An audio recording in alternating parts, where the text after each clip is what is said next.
Hello, everyone! We're back again. Yeah, this time also an hour later. Yeah, fucking time. I hate daylight savings. I hope Trump gets rid of daylight savings. Have you heard about that? That was a thing.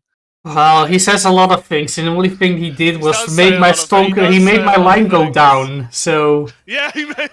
No, Ali, you don't understand. No, this is fine. Listen, because you know what I did? Because I have my investment thingy too, right? And you know what I did? I was on default conservative. I set that shit to 98% aggressive, baby. Let's go. Let's buy low, sell high. well, it's risky though. You know, it could go lower. You know. Listen. I'm sure the minuscule amount of money I have in that savings account is in it's in good hands with the people I have it with, so it should be fine. Yeah, I mean, I got like not a concerned email, but you know, one of those reassuring emails from. Yeah, your investment firm is like, okay, listen, the line is gonna go down. Yes, Okay, but we did some. listen.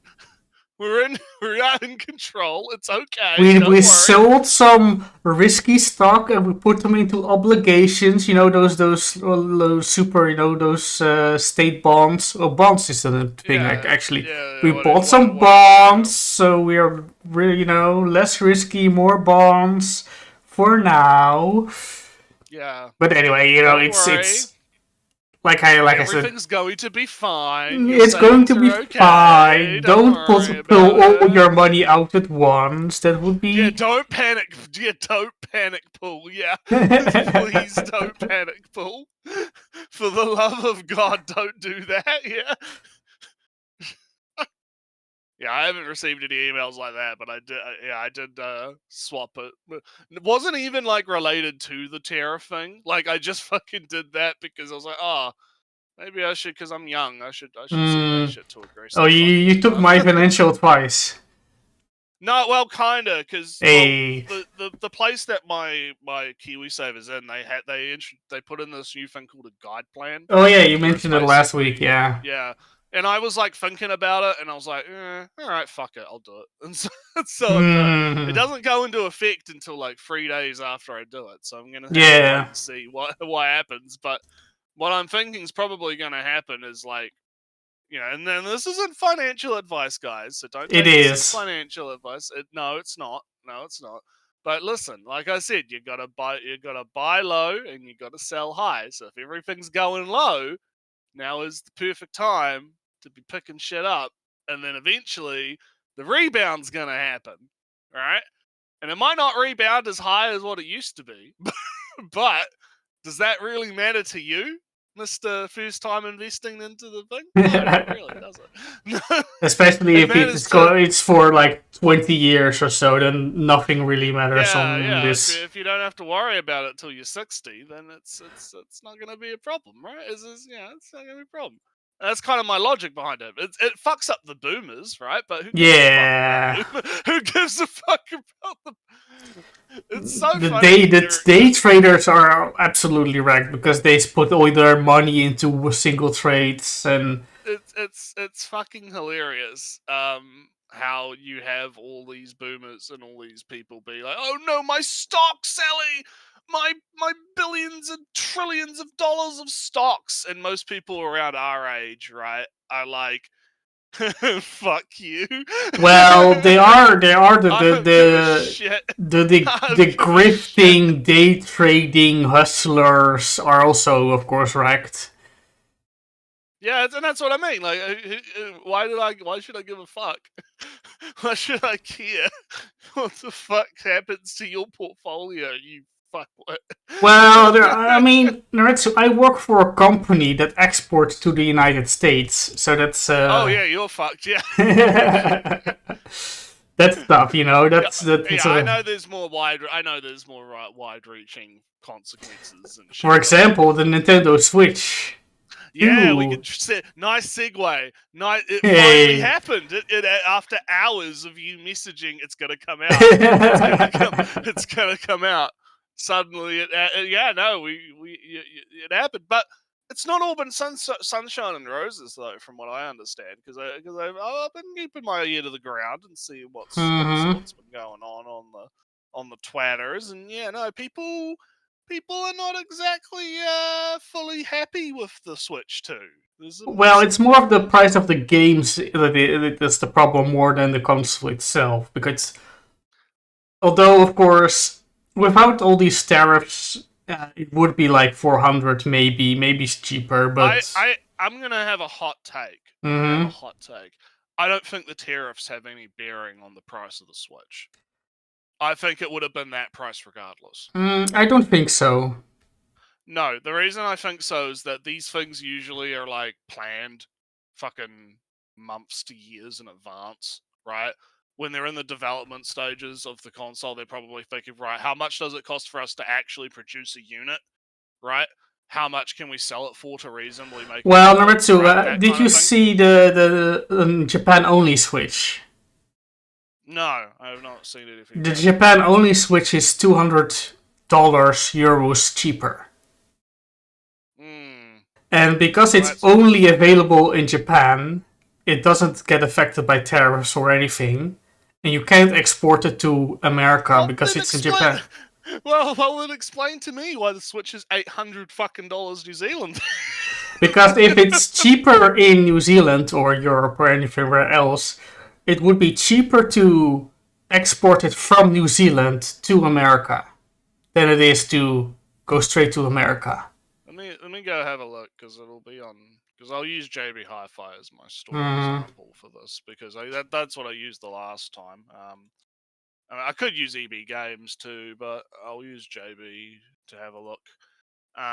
Yeah. So like a Switch 2 console with no games, like a PlayStation 5, is is $800, right? So if you cut that in half, right, because Mm-hmm. typically the Yeah, US yeah. dollar is about like, yeah, it'll be about 400, right? About 400, right, ish would be the So price of the Switch. because the Japan version without any tariffs, without any the ability to export it to the United States, is way cheaper. That means the tariffs are the problem. That's why it's more expensive.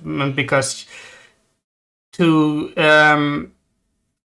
and export and having all European switches or whatever switches be imported en masse into the United States cuts Nintendo out of the deal also. So they want to sell to the United States, etc., etc. Therefore, the price of the United States should be somewhat should be similar equivalent to the rest of the world. That's why Yeah, tariffs in the United ha ha! States. You guys have to deal with what we've had to deal with, ha ha! So therefore, the price of the United States, the tariffs of the United States raise the prices elsewhere. Therefore, if the tariffs weren't there, the Switch would be cheaper worldwide.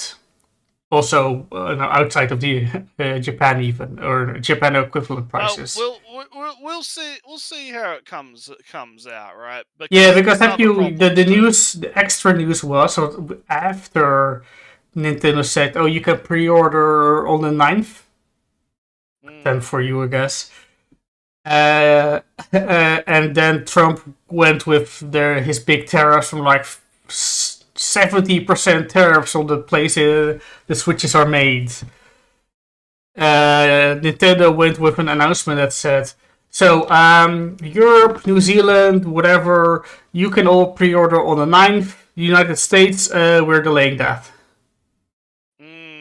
So there's a possibility that either Nintendo hopes that Trump would reverse the tariffs and it would be able to sell it at a normal Well, price, we'll or see how it plays out, because I yeah, did hear or news that Nintendo the is going to Japanese or are willing to Nintendo is going accept to it. raise the price in the United States only, and 500 in the United Yeah, because the States. only the only news around Japan and the tariffs is apparently it's it's unified the entire fucking government. All the parties, the fucking LDP and the opposition parties have all come together to be like, we got to do something about these tariffs.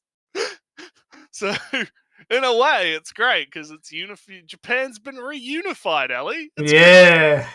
Oh, did you Yeah. see the thing where? All right, this is politics time, I guess. Yeah, politics time. Let's Politics go. time, preamble politics.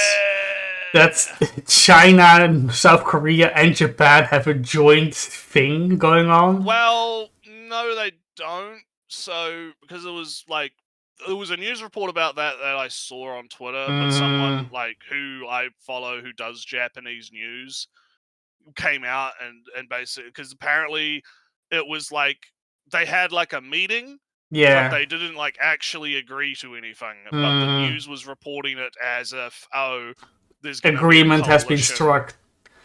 Yeah, so Japan and Korea both came out and were like, no, we're not actually doing anything. It was just a meeting about the situation.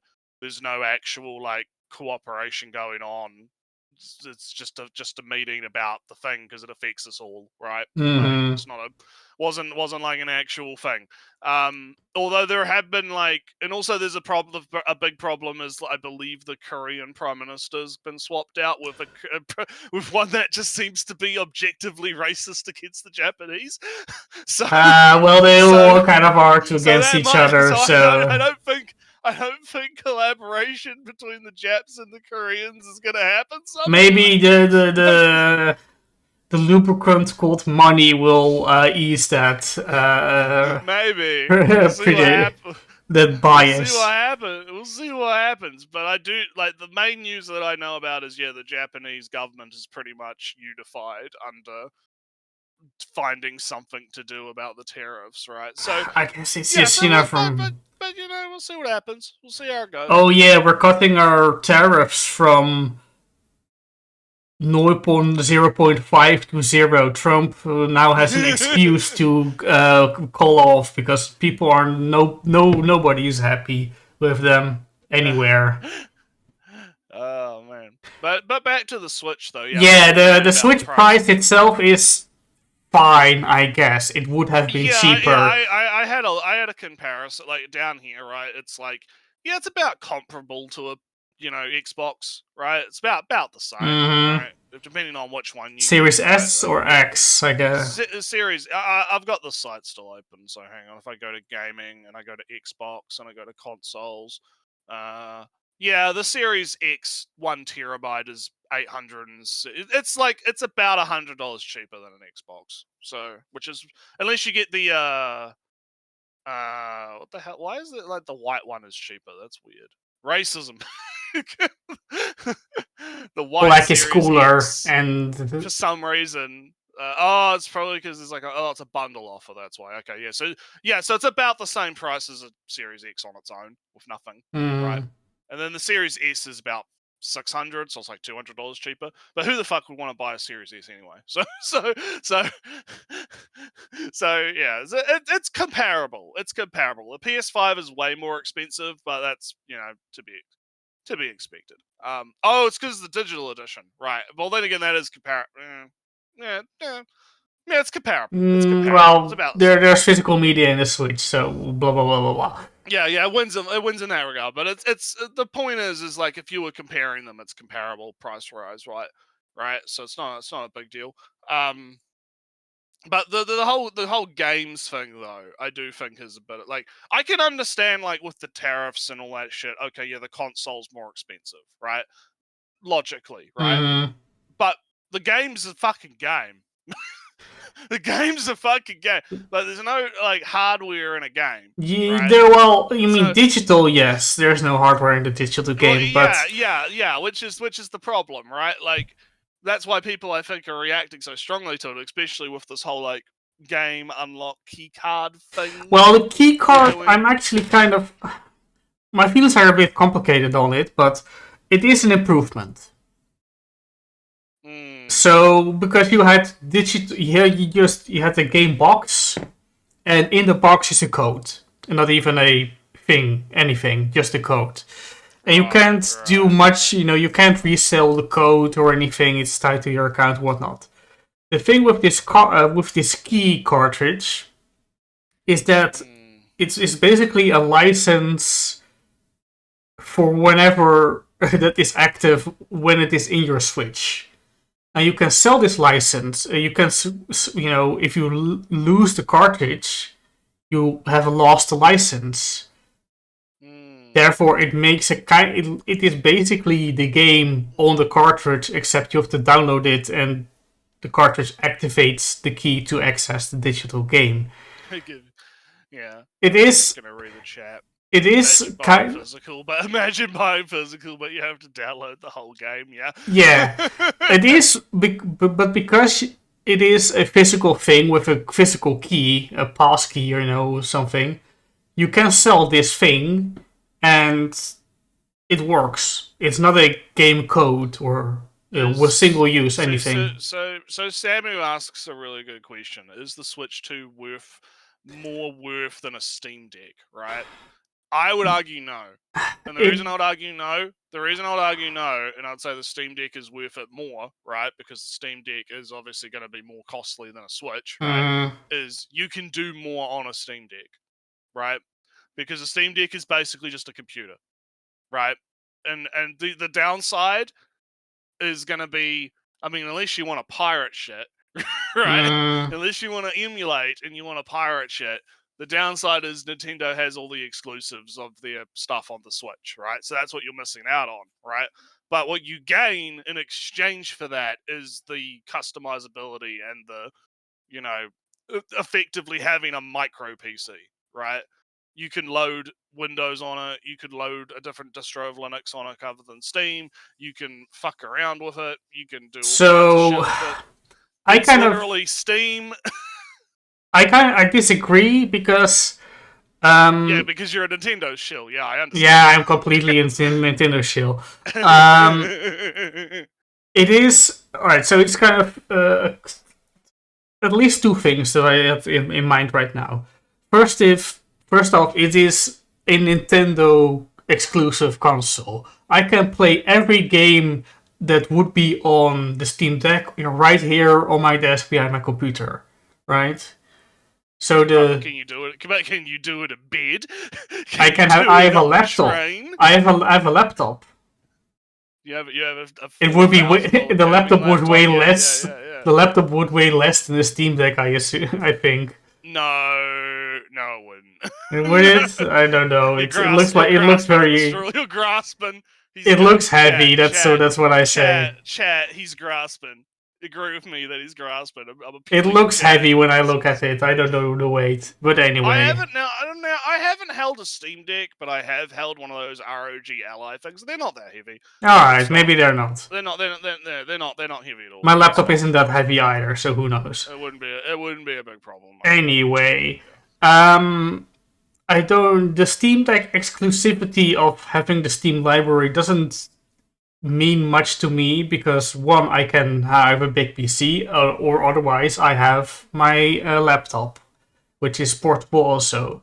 So the Steam Deck isn't very much a exclusive. I think the problem is you're assuming that the person that's making this decision already has a PC, right? Because I agree with you that if you already have a gaming PC, outside of wanting a Steam Deck just to have one for travel, right? Or for just being the convenience of it, right? To be lazy, yeah. Right? Which I sympathize with. Don't get me wrong, I sympathize with that. Unless you're in that, if you're in a situation where it's like, okay, I have the money, but I don't have enough money to buy a GTX 5090 burn your house down, right? And I want to be able to game, right? I do think that the Steam Deck, if it was solely no other consoles, right? Assumption, right? Household. Do I buy a Steam Deck for myself or a Switch for myself? I'm buying the Steam Deck, right? Well, here's because again, computer. So well, the thing but the Steam Deck isn't so massively powerful that a laptop would be a kind of a better investment overall. Well, the laptop, it's actually cheaper than a laptop. Yeah, it is cheaper than a laptop, but the laptop offers more. Because if I got not really, because like I said, you could side boot Windows on it. You can put fucking You know, it has desktop mode. The Steam OS has desktop mode. You can run shit. Like, it is literally just a Linux distro, so you can run pretty Yeah. much anything on it. You need It does, yeah. the But dock it is just cost. the PC, yeah. The dock costs extra for the Steam Deck, so that's like another 80 whatever. I didn't even know it has a dock. Yeah, there's a dock, but you have to buy extra. You know, it's an extra peripheral. But even then, though, right? Yeah, it's just it's using. Anyway, so that's my first thing. I don't believe it is very a exclusive. Exclusive might be the wrong word, but you know what I mean. I think the thing is, like, how much do you care about the Nintendo exclusives? And for someone like me who never owned a Switch because we never managed to make enough money off the channel. Oh yeah, like, poor us. Poor us, yeah. For our situation, right? It's kind of like I'm not really that like worried about missing out on the Nintendo stuff because I've been missing out on the Nintendo stuff for the last God knows how many years, right? I just don't particularly care a whole lot, right? So that's why I'm kind of like, no, yeah. I mean, outside of all that, right? Before we move on to the video, right? Outside of all of that, I will comment outside of the controversies of the Switch and talk about the actual Switch itself. I am kind of impressed with the whole mouse thing. I do think that is actually kind of cool, right? The fact that you could just put it on a desk and you can and I saw like footage of someone playing Metroid Prime, or one of the Metroid 4, Prime games, probably the new one, yeah. And they're like, you could just like switch between. I'm using a mouse like it's a mouse and keyboard with like the remote and the other remote in your other hand to control the movement, and then you could just instantly just pick up the remote and go to motion control. Like that is actually cool. I actually think that is really like interesting, right? So yeah, I think there's stuff to like about it. Yeah, and I'm going to buy the Switch because it's just it's a good machine. It's ignoring the new Switch 2 games that look very impressive, 4K 60 FPS. I have hardly heard any Xbox or even Sony game trying to do 60 FPS, 4K 60 FPS. That's massive. But besides that, its ability to run Switch 1 games inherently better makes it already a good device. Without any updates. Finally play Breath of the Wild at a real No, without updates, Switch games will run better onto. Yeah, that's what I mean. You just slap it in, and then oh wow, you can actually play Breath of the Wild. Yeah, well, Breath of the Wild will have a patch that will make it extra run better. But any game that ran a bit iffy will run better. Not massively better, because that would need a patch and stuff, but it will run better. So something you like have to pay. Apparently, you have to pay for the patch. No. Well, some games you do, some games you don't. Some games you with the subscription you get the thing. With some you don't. I don't know, Ellie. I'm leaving some key information out here. No. So it is a bit confusing because, like I said, the Switch 2 will run Switch 1 games inherently better. Ellie going full shield. Sure, whatever. Shield is Maximus. No, so quickly the free thing. So Switch 1 games will run inherently better. Then you got patches that are free, and then you have kind of updates and stuff. That's things like the Breath of the Wild patch that will do extra stuff. And some of those, with those paid patches, there's a subdivide between things that are included in the subscriptions and things that are not included in subscription. So it's a big list of this stuff, and it's confusing, and maybe some games will get updates in the future that aren't being set will be updated right now. blah blah blah blah blah. Oh man. But no. I mean, here's the thing. My take on it is a lot less shilly. Where I'm kind of like, I don't like. I'd be interested in it, but I'd honestly rather just save the money right now. Like, For the I'm Switch not too One. chuffed. Yeah, for a Switch One. I'll buy a Switch One. No, it's more like there's nothing I really particularly feel like I'm missing out on that I feel like I have to fucking buy a Switch for. I mean, there was the whole Bloodborne PvP thing that looked kind of interesting because Dusk it's like Bloods, Dust Bloods, yeah, which is like it looks like Bloodborne, but apparently it's not, and apparently it's like a multiplayer thing. Or it something. looks to be something like a Night Rain, but also, player versus player included. And that, I would be interested in that, but I'm kind of, everything else that I've seen is like, there's nothing, I haven't seen like a killer app, right? Well, the killer app for me is basically the machine itself. First, foremost. But anyway, because my throat's gonna die. We're talking too much about other stuff. Yeah, talking too much about. We got to go back to the isekais. We're going to talk about isekais today. So let's go back before we enter the new season. Yeah. So this is an interesting video because it's a good video. I haven't seen it. At least I don't know. Now I'm gonna say, because I watched this video ages ago, and the reason we're doing it is because I keep fucking bringing it up and referencing it on the show. Every time I talk about narrative transportation and that shit, I'm literally citating this video, right? So my logic here is, let's cover a good video for once so we can see how good things can taste, and then we can appreciate how bad everyone else's videos are. Right? And I might be gassing the video up a little bit, but I wanted to kind of, do something that was a little bit more educational, right? A little bit more, hey, let's cover someone who actually has done some what appears to be proper research and cites proper research and talks about, different things. So the popularity of isekai explained with science. We're going to explain it with the power of science, Elliot. Go ahead, Naretsu. I don't think I've always seen this video, so who knows? Or maybe you did, and your Alzheimer's is maybe. Yeah, that's kind of old.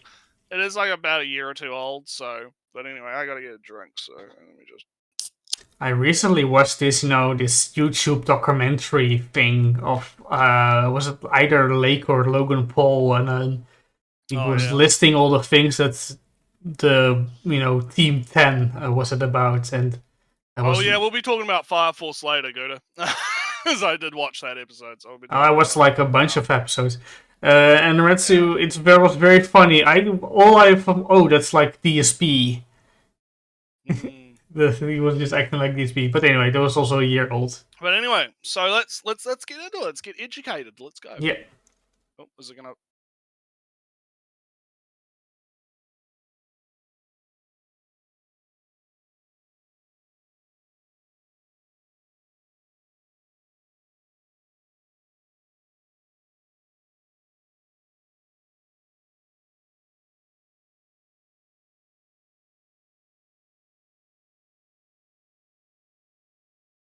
Oh, audio.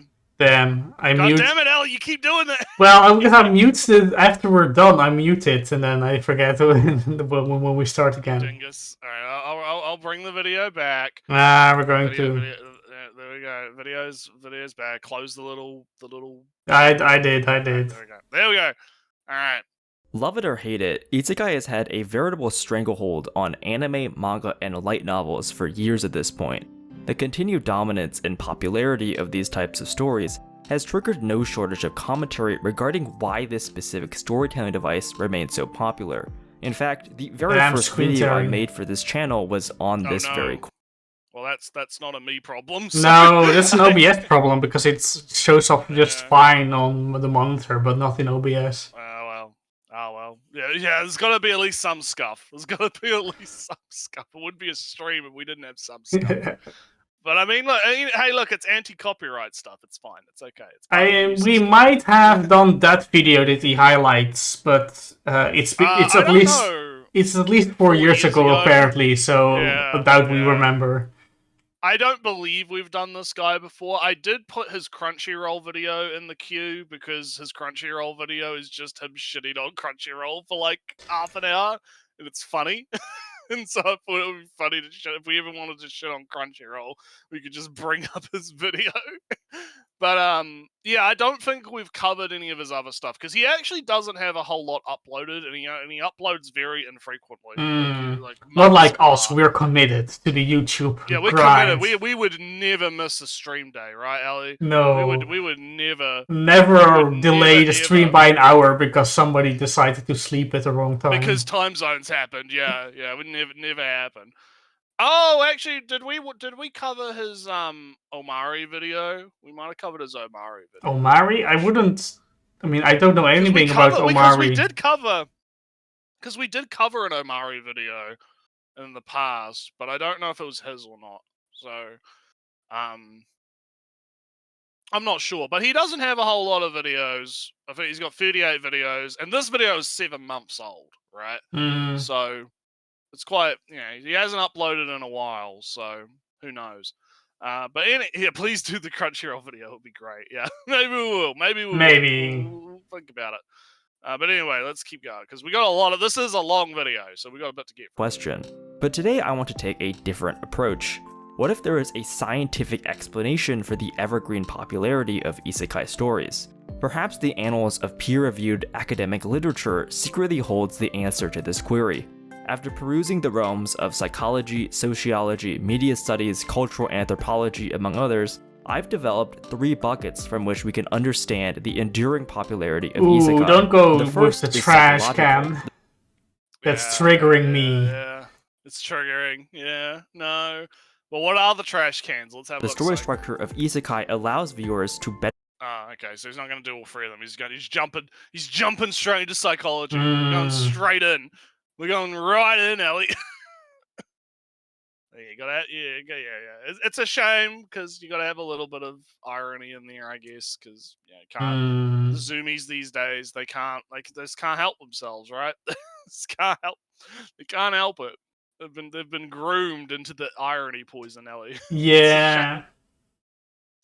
All right, let's go. Let's hear him. Let's hear about psychology. Let's get into it. Interconnect and immerse themselves in the work. The second is sociological. The mechanics of isekai are particularly appealing to a growing class of young people who are disillusioned by a lack of economic opportunity, a problem that originated in Japan after their economy stagnated in the early 1990s, but has since spread to other parts of East Asia and the developed world. The final bucket is technological. Yeah. Ellie, the economic situation's looking real good. Yeah. Okay, well, let him finish his third one. So specifically about the mechanics of how new isekai are created. Isekai stories come from a uniquely fan-driven environment on the Japanese website Shousetsuka ni Naro, and it's that crossover between consumers and producers that creates a virtuous cycle by which isekai continue to be churned out. To start with the psychological dimension, it's useful. Alright, so that's your intro, right? Mm-hmm. Pretty good. So, let me kind of explain a little bit why that was a good intro, right? Because he's straight to the point. He lays out his thesis statement, right? He says, I'm going to go look at isekai and why isekai is popular from a scientific perspective, right? He goes, here are the 3 criteria, right? So he's narrowing his focus. He's saying, I'm going to focus on these 3 criteria that I've determined are the most important to the discussion, right? And then he explains exactly what he means about this is what I mean by sociology. This is what I mean by socioeconomic. This is what I mean by technological, right? And now he's going to go into each of those 3 different sections, but you're primed to have an idea of what he's talking about. He's not just saying fancy words for the point of just saying fancy words. He's actually explaining this is what I'm talking about and why I'm talking about it, right? And that's why this intro kind of works compared to other videos where you'll have people just spew a bunch of fucking nonsense. You have no idea what the fuck they're on about. and then go into like whatever they're talking about. So I don't know if you've got anything to add. No, to the that. thing is that when calm and reasoned words you can say, but there are big statements being given, and I still need justification for. All right, I'm going to explain how the social economics of the entire Pacific will influences Region, the consumption of isekai media. Yeah. Well, that's what the next like 36 minutes is for. Right? This is why I'm just saying, like, the intro is good because it primes you up for it, right? It gets you thinking, right? So let's hear about the psychology. Let's go. To confront the broader philosophical question of why do we consume fictional narratives at all? On the surface, it seems like a trite or even idiotic question. But the more you think about it, the more the answer is perhaps not as self-evident as it might initially seem. By definition, fictional stories are not real. So why then do we as a species invest so much? Oh no, don't say that to anyone on Twitter. That fiction isn't real. Oh no. Fiction isn't reality, Ellie. No. No. Hey, I'm just doing a meme, but anyway. Much collective effort, time, and brain power to the pursuit of stories, worlds, and characters that are completely made up. After all, thinking about fictional narratives wouldn't have helped our ancestors hunt great beasts or avoid dangerous predators. One answer to this question is that perhaps a predilection towards fictional narratives may have in fact helped our ancestors survive and reproduce. In psychology, there's an idea called theory of mind, which essentially refers to our ability to understand others by ascribing motives, emotions, beliefs, and desires to them that are different than our own. Individuals who are better able to understand the intentions of others, both good and bad, are much more likely to avoid undesirable outcomes, like being ostracized from your village, and more likely to achieve desirable outcomes, like procreation. Speaking of Xenoblade, that's why I didn't respond to Gouda right away. I had a feeling that.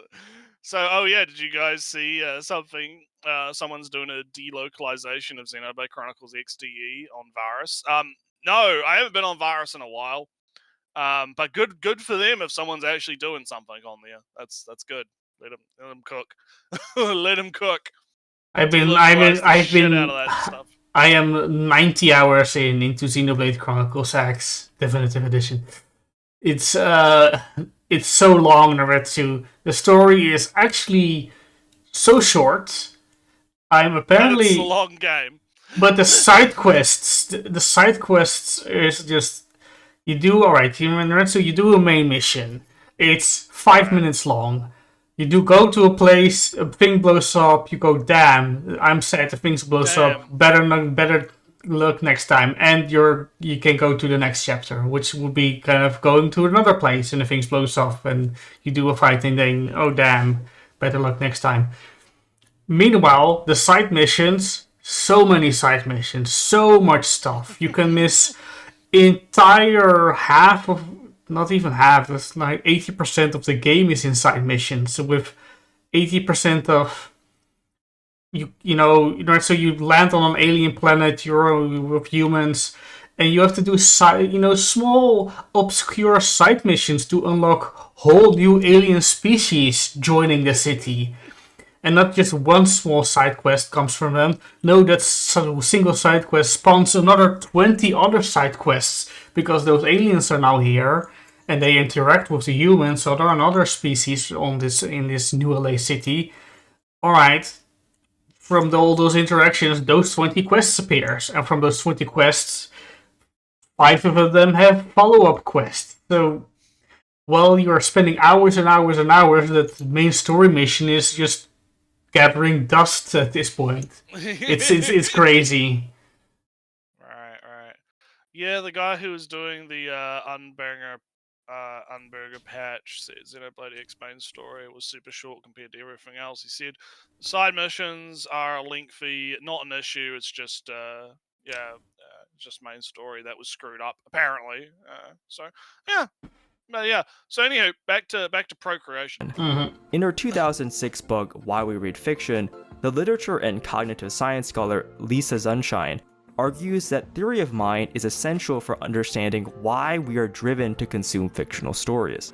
By nature, all fictional stories require engaging theory of mind. To this end, Sunshine proposes a thought experiment to imagine how fiction would work in a world in which there is no conception of theory of mind, a world in which we are unable to conceptualize how others might have different thoughts, desires, and motivations from our own. Sunshine argues that in such a world, the role of fiction would be significantly diminished, if not completely eliminated. Intuitively, this makes sense. If we were completely incapable of understanding other people's inner workings and how their thoughts might differ from our own, oh god, this Evangelion. Were we living in the Evangelion? Were we all living like Gendo Ikari? Yeah. Which is kind of what the hypothesis of the hypothetical of the science book lady that he's quoting here is kind of proposing. What would fiction look like in such a world? And the answer is probably wouldn't exist. No, yeah. No, just, the idea of, oh no, I can't understand what other people are doing, we're all alone, would make us be living like Gendo in somewhat. I mean, the philosophical of understanding. We never know each other really because we aren't the other person. Blah blah. The way to solve that is to all become one. Blah blah blah blah blah. That aside, it just reminded me of basically, oh no, we have to become one to solve this issue. Yeah. All right. Spend time absorbing made-up tales about other people. Sunshine's core contention throughout her book is that our drive to consume fictional narratives is driven by a desire to exercise our social reasoning and imagination. She analyzes literary classics like Beowulf, Don Quixote, or Lolita to show how they employ rhetorical tricks to exercise and stimulate our theory of mind. For example, take the case of Lolita, which centers around Humbert Humbert's obsession with the titular Lolita. The story forces readers to understand that Humbert is an unreliable narrator, requiring the reader to perform the mental exercise to understand how his predilections and neuroses color the narrative that's presented to them. In short, we have an evolution. Basically, think, bitch, think. Yeah. Use your brain. Don't be a dumb consumer. Think about thing. I like Overlord for kind of the same reasons, where he's like, hey, wait a minute. This isn't right. This scene doesn't follow this scene. This scene happened way earlier, or this scene has to take place in the future. Wait a minute, this speech pattern is different. Is there some doppelganger shenanigans going on? That stuff. Yeah, exactly. Yeah. Drive to process and understand the mental states of others that is mediated through fiction. So what does this have to do with isekai? I'd argue that the mechanics of isekai hey, there's the man. Enhance... Yeah, there's the man. The man's right there. There he is. Hidden behind Lieutenant, what's her name again? It's a long name. Never mind. It's the chick from what's it? Yeah. So anyhow, let's tie the point. He's done a lot of yapping. About the theory. So let's tie it into isekai. Theory of mind. The central premise of isekai, of course, is it's where a person from our world finds themselves transported into some other fantastical world. What's interesting about many of the highest rated isekai, like Yojo Senki or No Game No Life, is that the protagonists all come from very distinct pre-isekai experiences. Taneda Gurachov was a cutthroat salaryman who was murdered by a disgruntled former employee he fired. Shiro and Sora are not just needs, which is a fairly common trope among isekai protagonists, but rather they're defined by their obsessive skill and compulsion towards game playing. These characters all carry defined and clear experiences and temperaments into their new lives, such that the viewer is forced to reason about how someone with those characteristics and background would approach the novel and fantastical situations thrown at them in their new reality. A common plot device in isekai stories is having the main character's knowledge and experiences from our reality translate into success in the fantasy world, which naturally encourages the viewer to think about how the experiences of the main character or even themselves would translate into the fantasy world, an increasingly popular subgenre. So, interesting, which I agree with. I think that is definitely a big kind of draw, right, to a lot of these isekai stories, because when you take the theory part of this, right, which is the theory of mind part of it, right, and you Mhm. apply it to isekai, and you think about, right, yeah, isekai essentially is about you have a character. That character has a skill set or has some kind of quirk that allows them to do well in the fantasy world. How does that translate, right? When they are transported, and you, Mr. Viewer, you in the view in the viewer, right, are thinking about this as you're watching it, right? You're thinking, oh, how are they going to get out of this situation using their skills? How are they going to use their thing to do this? How would I do this, right? How would, if I was in this situation, how would I do this, right? And so that's kind of what he's talking about here as one of the main draws of isekai, is the ability to kind of have that, you know, it's almost like a form of empathy in a sense, right? You're kind of putting yourself in the shoes of the protagonist. Even if the protagonist isn't a self-insert type character, you are still kind of thinking about, okay, well, what would I do if I had that skill set and I was in that situation, right? So I think it is a very interesting angle to kind of look at it from. In the same sense, I believe that the harem anime employ the same trick of school life, structure, regular meeting other people, getting into weird, wacky social shenanigans, all that stuff. And even, maybe isekai isn't unique at all in this, right? Because I'm thinking of mecha anime or even shonen, where you have to overcome an obstacle, and you can, it doesn't have to always be the killer of your father that you have to avenge by training and becoming stronger. It can also be the bully at school, which is the equivalent of you're the killer of your adopted family, or just the systemic evil of your mean teacher instead of God that you fight. I don't believe that isekai is unique in this, because all these fictions employ their own tricks. And our video man isn't necessarily saying that it's unique, and he's simply just saying that this is one of the reasons why isekai works, right? And isekai is like predisposed, I guess, right, to being very good at doing this. I am. Well, this is this is a criticism, not a complaint. We're not complaining today. No. We're not complaining. I don't believe this point is unique to isekai at all. I think this is kind of an inherent trait to fiction.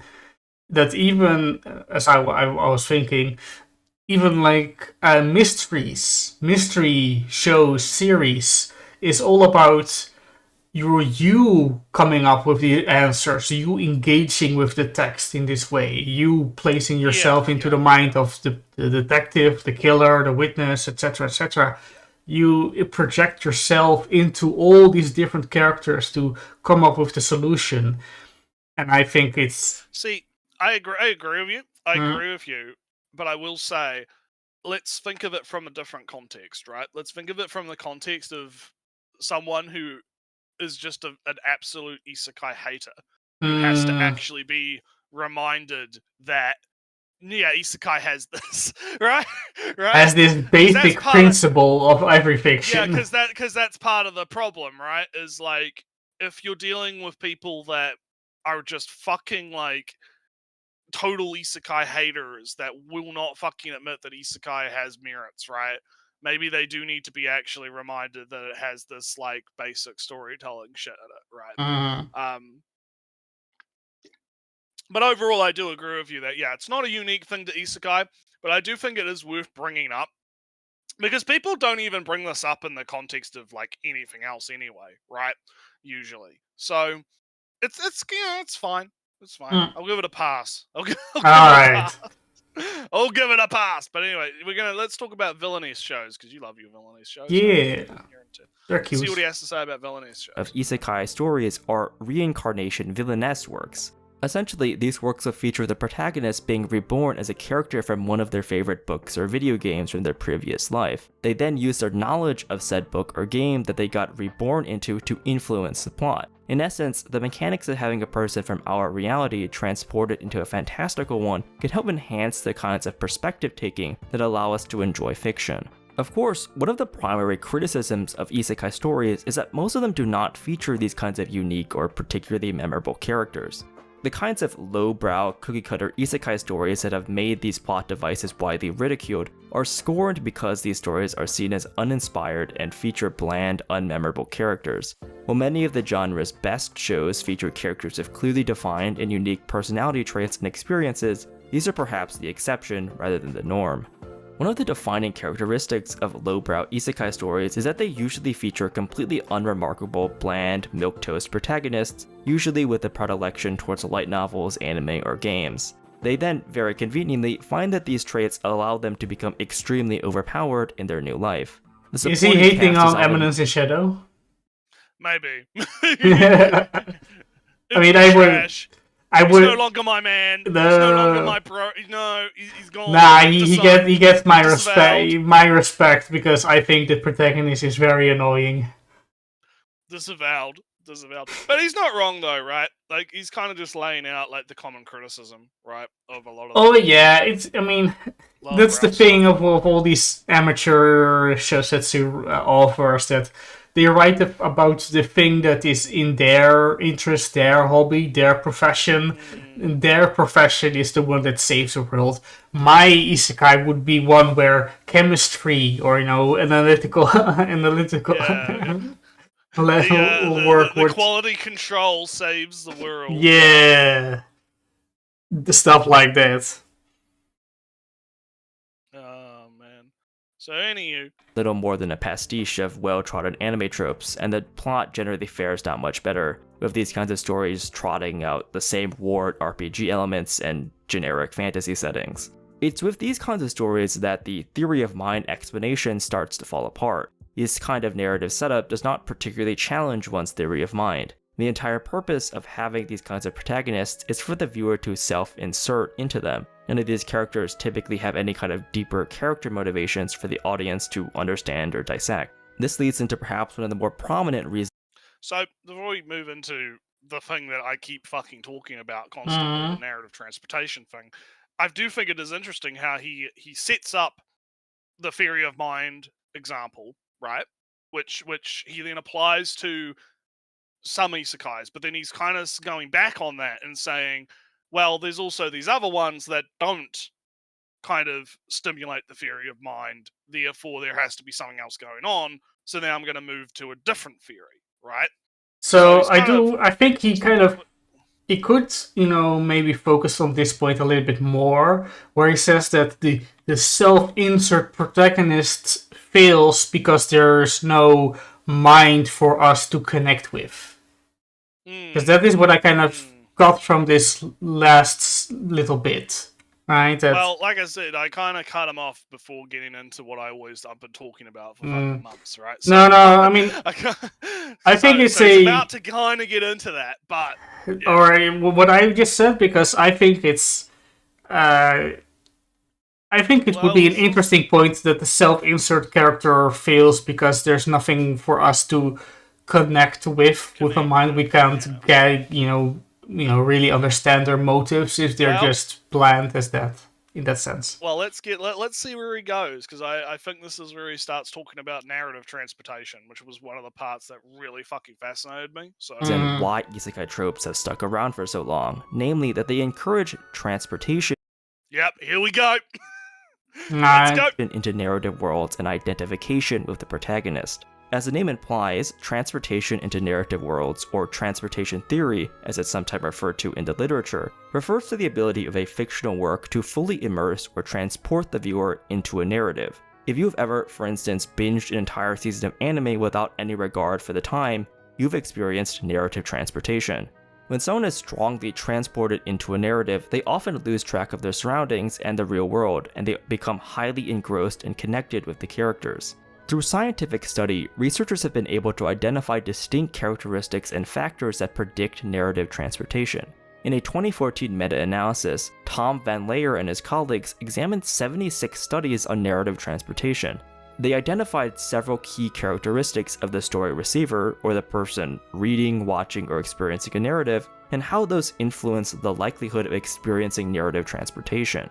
First, they identify familiarity as a key driver of narrative transportation. The more knowledge a person has about a story topic or genre, the more narrative transportation they experience. To this extent, the mass proliferation of isekai works as a kind of virtuous cycle, where the ever-expanding universe of isekai stories only increases people's awareness and familiarity with the genre's conventions and tropes, and thus makes them even more likely to be transported into future isekai stories. Second, they point out that certain people are just inherently more willing to be transported. When you think about the typical isekai demographic, it's usually young men, often without much else going on in their lives. Thus, the specific demographic that isekai stories appeal to have an inherently high propensity for transportation. Third, they look at more general demographic characteristics. They find that young people are more likely to be transported, which checks out with the general isekai demographic. They also find out that more educated people are more likely to experience narrative transportation, likely as a function of the fact that they read more. Japan, as a society of a high degree of educational attainment, fits this bill. The final finding here is a little interesting. They find that women generally report higher levels of narrative transportation than men. While we often think of isekai as primarily appealing to young men, as I have likewise assumed, isekai as a plot mechanic has and continues to be quite popular with female audiences. One of the earliest instances. So since we've let him yap. Yeah, it was good. Oh. Yeah, this was mostly just because I wanted to kind of get the theory out right before we discuss it, right? Because I find it to be a very fascinating theory, right? The idea of one of the reasons that isekai has become so popular is because of the idea of it's easy to transport yourself into a blank slate, right? Or into a character that is so in the inverse of the theory of mind, right? Where the point is you're analyzing that character, right? You're like Ainz, right? You're analyzing Ainz as a character, right? Who he is, how he reacts to things, how the world reacts to him, how the other characters react to him, right? Is different to the transportation idea, where instead of you being actively analytical of, Ainz or whatever, instead you're being transported into the narrative, right?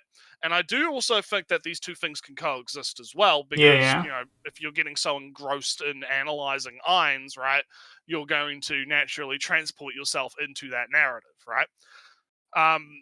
So it's interesting. I think it's an interesting theory. I don't know if you've got any comment on it. So, I mean, I don't think you can do both at the same time, because one of is that you inhabit the world, the fiction world around you, and that you know everything that happens inside gets to the place, and you learn all these concepts and whatnot, and you can recite them at the whim. The other hand is from noticing small differences from, ooh, this interesting fact of the story contradicts this other fact of the story, or something like that. I don't feel like they're the same, because noticing that Ainz's speech pattern has changed requires you to have paid attention to Ainz's speech patterns and other character speech patterns and whatnot.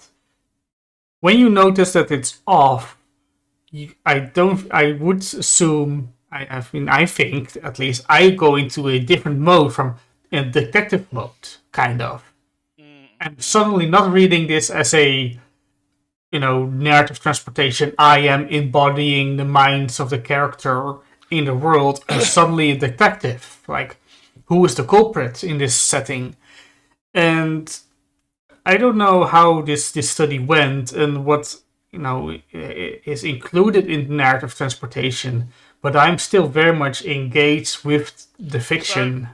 So, based on my reading of it, I think that the issue we're having here is a definitional one, where I think when we're talking about like transportation, it's not just necessarily you are becoming part of the work. Like, a very key part of the quotes that he was kind of talking about there were the idea of, losing track of time, right? Yeah. Because you're engrossed in the work. It's not necessarily just about, you're self-inserting yourself into the work. It's you have become so engrossed in what's happening, you have become transported into that world, right? As an observer, right? Not necessarily as a participant, right? And that's where I think we're kind of having a bit of a disconnect here, because you're talking about it in terms of you're self-inserting as like the characters, right? Whereas what you're actually describing, right, the detective mode, could theoretically also be classified as a form of narrative transportation, because you've become so engrossed in solving the puzzle, right? In figuring it out that, oh shit, an hour's gone by and I've just been watching over. Right? Reading, Suddenly watching. I've watched, and that's kind of what it's talking about, right? and what he's kind of saying here is isekai, the way that it's structured makes it easier for narrative transportation to happen. Not just because of the structure that I just talked about, but also because of the demographics involved, right?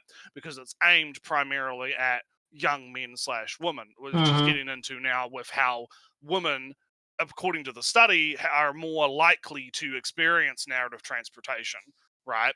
So I did want which to. is interesting. I did want to quickly. What was it again? Say it was a point he made. Oh, I think he kind of slightly misses the kind of the entry point of isekai. I don't think isekai is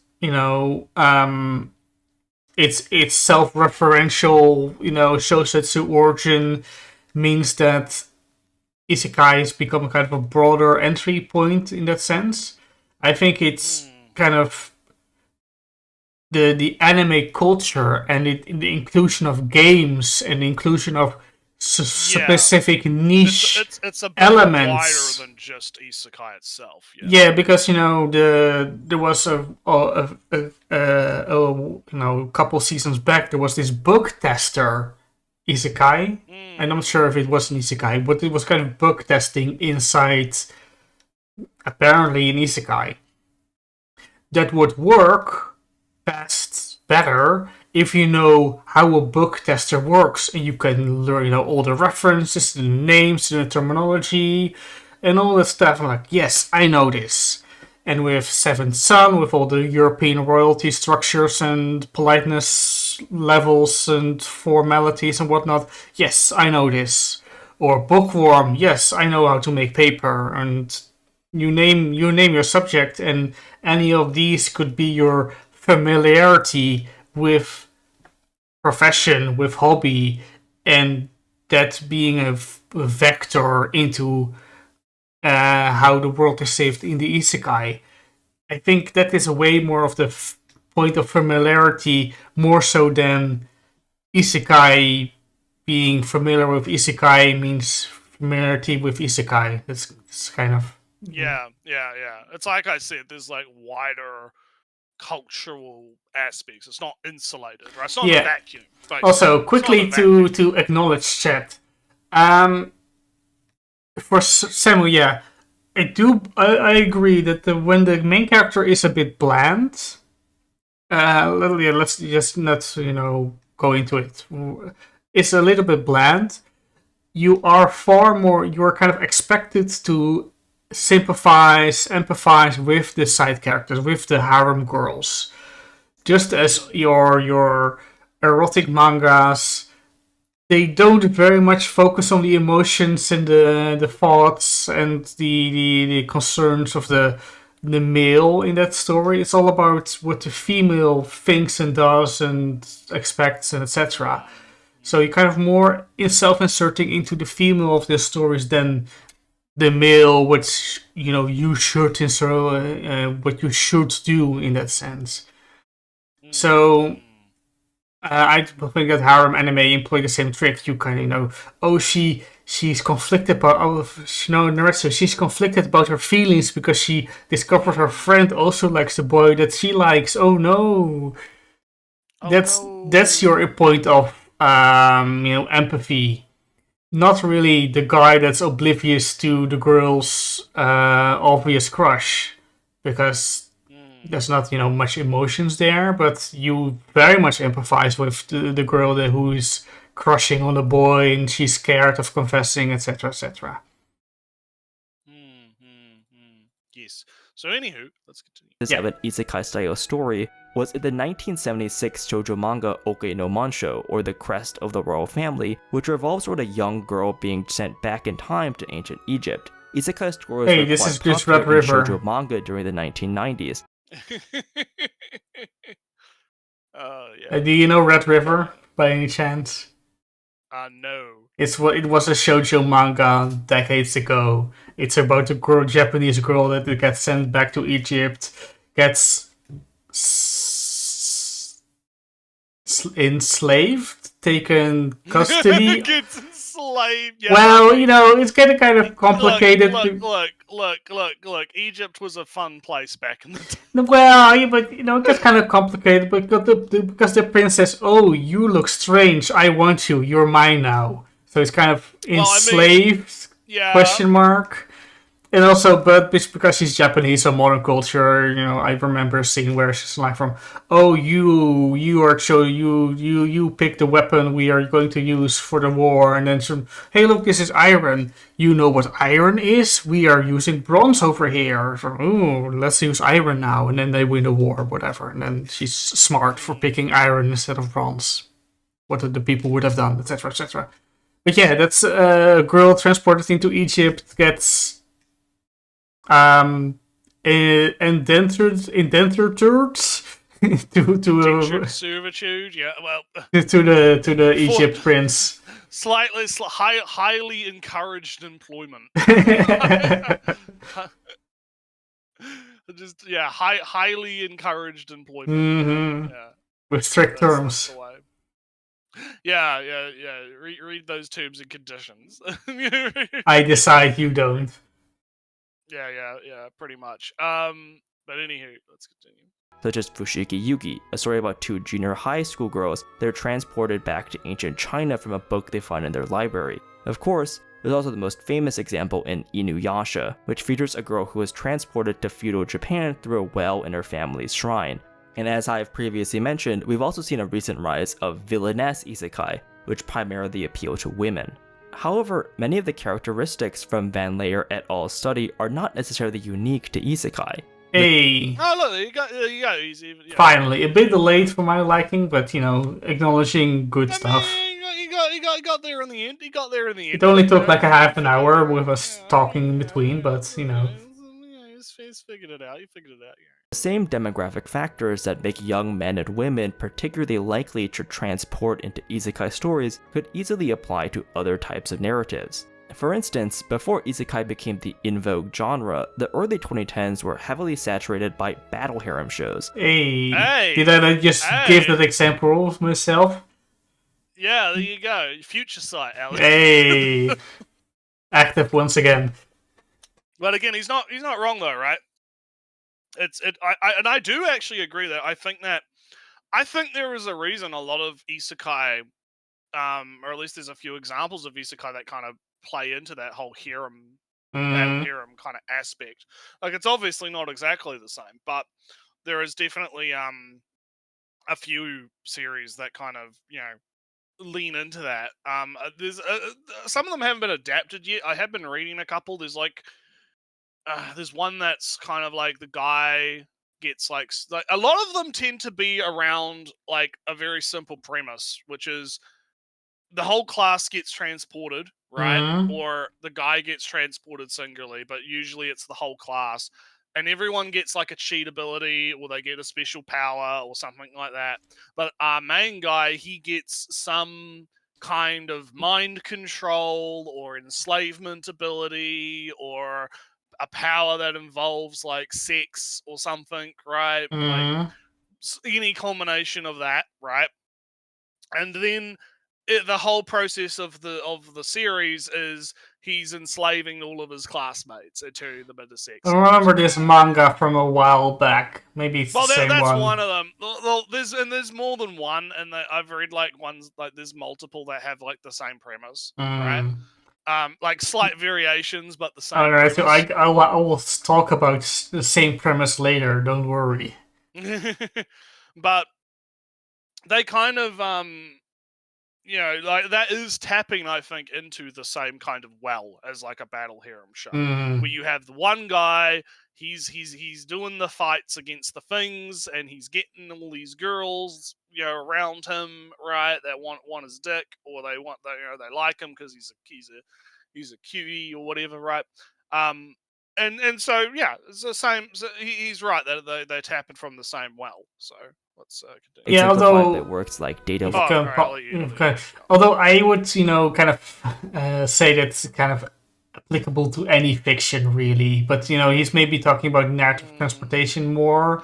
Because he cited that study in particular. Like, I don't think necessarily the fact that it could apply to like all fiction kind of diminishes the point being made specifically about isekai and battle harem shows, because I feel like just simply going, oh well, it applies to all fiction, right? Well, the theory of mind of I feel it's slightly reductive a little bit. Well, I mean, the theory of mind thing applies to all fiction, I believe.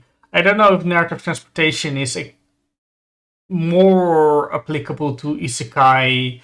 I mean, it's more easy. You can have kind of, I guess, more avenues. I also don't think his point is that it's like. I mean, he's literally saying right now that isekai. It's not. Just isekai. Like, I think his point is more that because of the way that isekai is structured, it is more adaptable to these theories, right? Like, it's not necessarily exclusive to isekai. It is simply isekai happens to tap into things in just the right way to take advantage of these, different aspects, right? Yeah. So let's see where he goes with talking about this. So. Live, High School DxD, The Asterisk War, or Chivalry of a Failed Knight, to name a few. Both battle harem shows and isekai share many similar characteristics. Both generally feature male protagonists that often seem plain or unassuming, but conveniently have some kind of unique power that makes them incredibly strong. Both are often ridiculed for being wish fulfillment fantasy shows for young men. However, there are a couple of subtle differences that account for isekai's enduring popularity, while battle harem shows have largely died out. The first is a bit on the nose, but isekai likely evokes better engagement from the viewers because of the literal plot device of the main character being transported into a new world. As I've previously argued, this act might make consumers more likely to become invested in and become narratively transported into the story.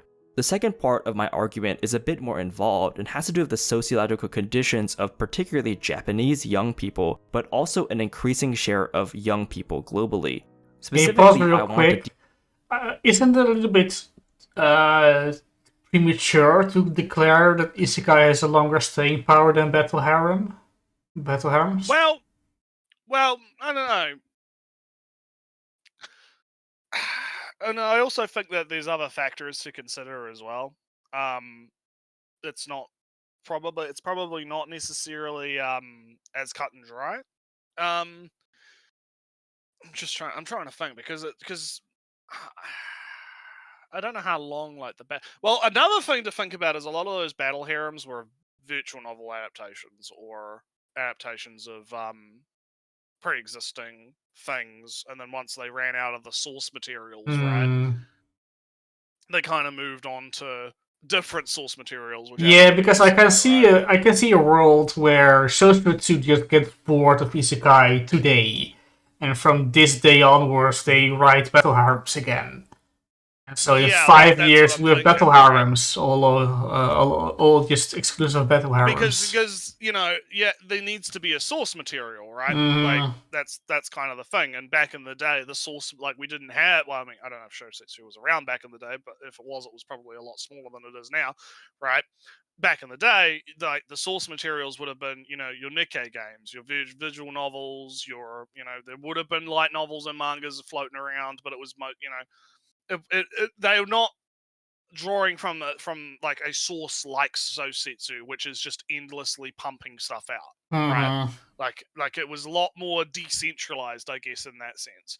So that is kind of something that he's missing here, I feel, is this idea of the kind of like aspect of, yeah, this is coming from a place that's the source of it that could go to explaining why perhaps isekai has slightly more staying power, because there's simply more of it, right, that exists, as amateurish as a lot of them are, right?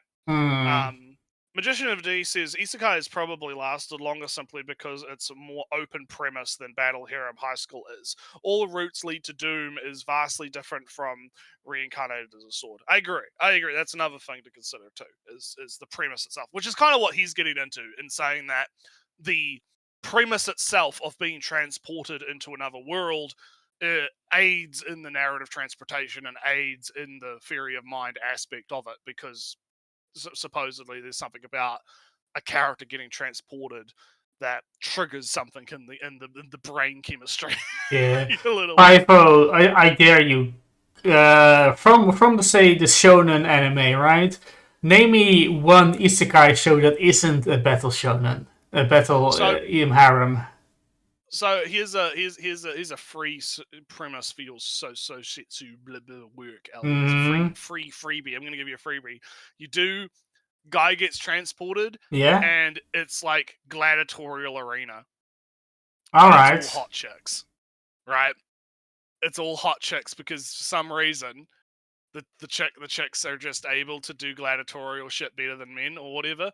Like they're Infinite Stratos isekai gladiatorial combat. Yeah, exactly. Yeah, just do an isekai where it's like, oh, you have the ability to only females can handle these gems that give them superpowers. Yeah, but you have the power to control the girls because you could do that. You have gem control power, I guess, and you therefore by proxy, etc. And you have to become king of the Colosseum with your harem of gladiatorial fighters and fight other people's gladiatorial fighters and big fights. I think that would work quite well, actually. I think it would work, Naretsu, but the problem is it's kind of stationary.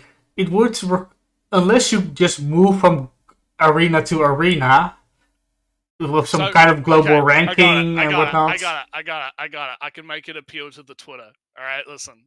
I see that. Alright, Naretsu, Reincarnation Colosseum already exists. Say the people say. Damn it! God damn it! But no. I remember this one, Naretsu. This is actually just what you mentioned. No. Listen. What you do is this is how you appeal to Twitter, right? This is how you appeal to Twitter. This is how you get everyone on board, right? It starts off with the gladiatorial fighting, right? And then they become king of the Colosseum or whatever. And then they use all the girls and they start a fucking slave revolt. Slave revolt, kill the king, end slavery. Twitter will be happy. Yeah. Because slavery's bad, right? Naretsu, see your chat. I posted an image of one of the embedded, at least. Oh yeah, okay, yeah. I might have to have a look. Conquers the strongest woman, crazy hero, yeah. All right, but anywho, let's continue. Deconstruct a common criticism. Because now he's kind of going into the socio-economic part of it. He's moving into the next part of the video now. So we're going from psychology into socio-economics. All right, so let's go. Leveled at isekai stories, namely that they often devolve into vapid escapism and wish fulfillment for socially maladjusted young men and boys. It's worth interrogating what this contention means. What exactly are these people escaping from, and why has the narrative device of going to another world become the preferred means from which to execute this escapism? People regularly criticize what they perceive to be a glut of unoriginal and tropey isekai series without considering the underlying reasons why these stories continue to be successful. I agree. How many videos have we covered on the show, Ellie, where it's always the same, right? It's always isekai bad, escapism bad, right? It's I'm having flashbacks to that guy who had the ending of his video. You will never be able to go back. You will never get this back. You nostalgia is bad because it's fascist or some gay shit, right? Like we've covered plenty of examples of this mindset, right? That he's not proposing it right now, but he's talking about as a thing, right? This mindset of you cannot have escapism. Escapism inherently on its face is bad, right? So let's see where this goes, right? All right, just the quickest note, right? Pieces are interesting, but they can be very flawed. Right. Well, let's see where he got. Because is he going to fall into the same trap, or is he going to do the unthinkable and actually fucking have a good point about this? Let's see. Spoiler alert: I might know. Ellie does. I don't. It might be completely well, then again, I haven't terrible. rewatched the video in a while, so I don't. I don't know 100%, but I'm vaguely remembering what he talks about here, and it is very interesting. So, her master's thesis, Fatuma Muhammad argues that isekai consumption has become endemic not as what she calls a, quote, ill-advised coping mechanism or as a sign of failure to launch, end quote, but as a reimagining of the coming-of-age tales of old. Isekai is particularly successful because it navigates the increasing unattainability of the idealized Japanese life for today's youth. A defining characteristic of most isekai is that the main characters are usually explicitly defined as being ordinary or unassuming in the real world. While there are some exceptions, like Tanya, who was once a reasonably successful businessman, by and large, these stories revolve around protagonists who have no real skills in their real lives except reading light novels and manga, watching anime, and playing video games. These protagonists are often hikikomori, or people who live excessively withdrawn lives and have little social contact and rarely leave their houses, a status exemplified by Rudeus from Mushoku Tensei.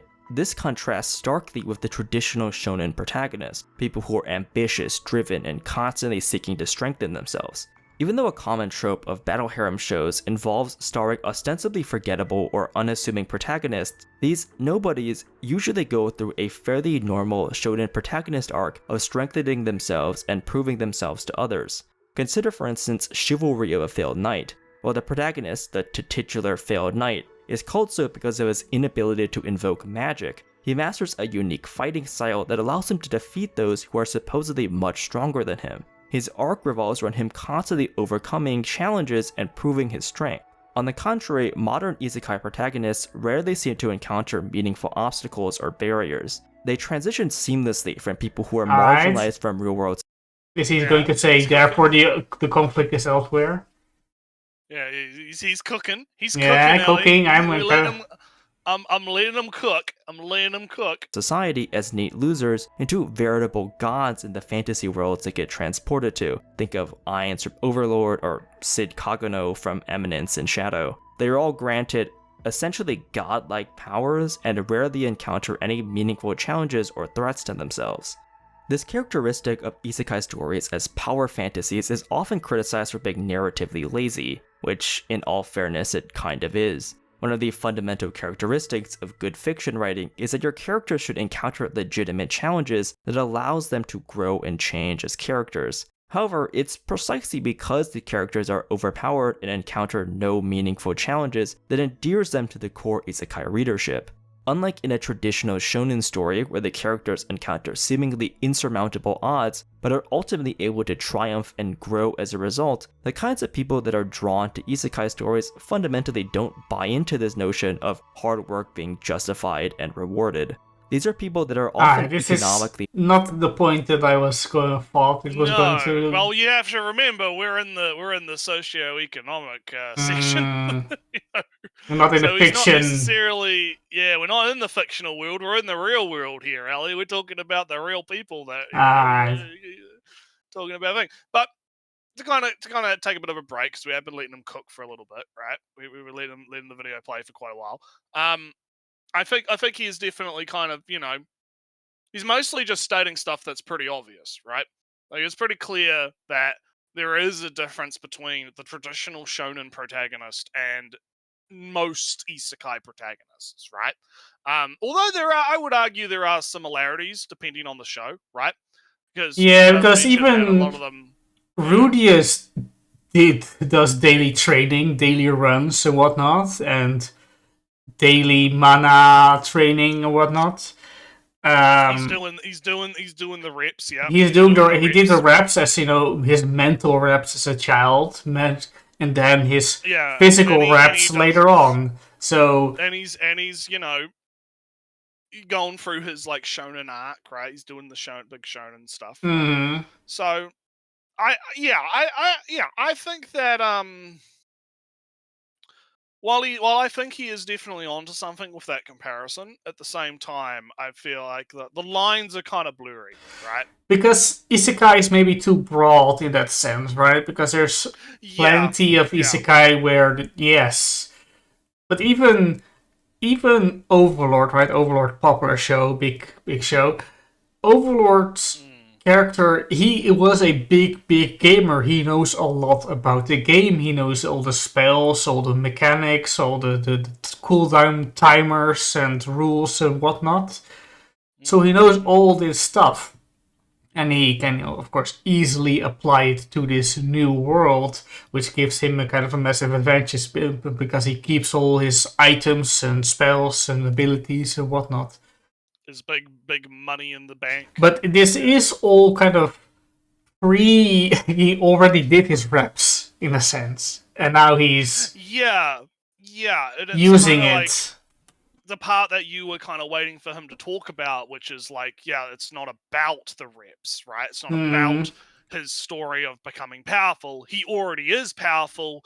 It's about how does the world react to his power, right? How does he react to it, to the world? How does he react to it? Yeah, exactly.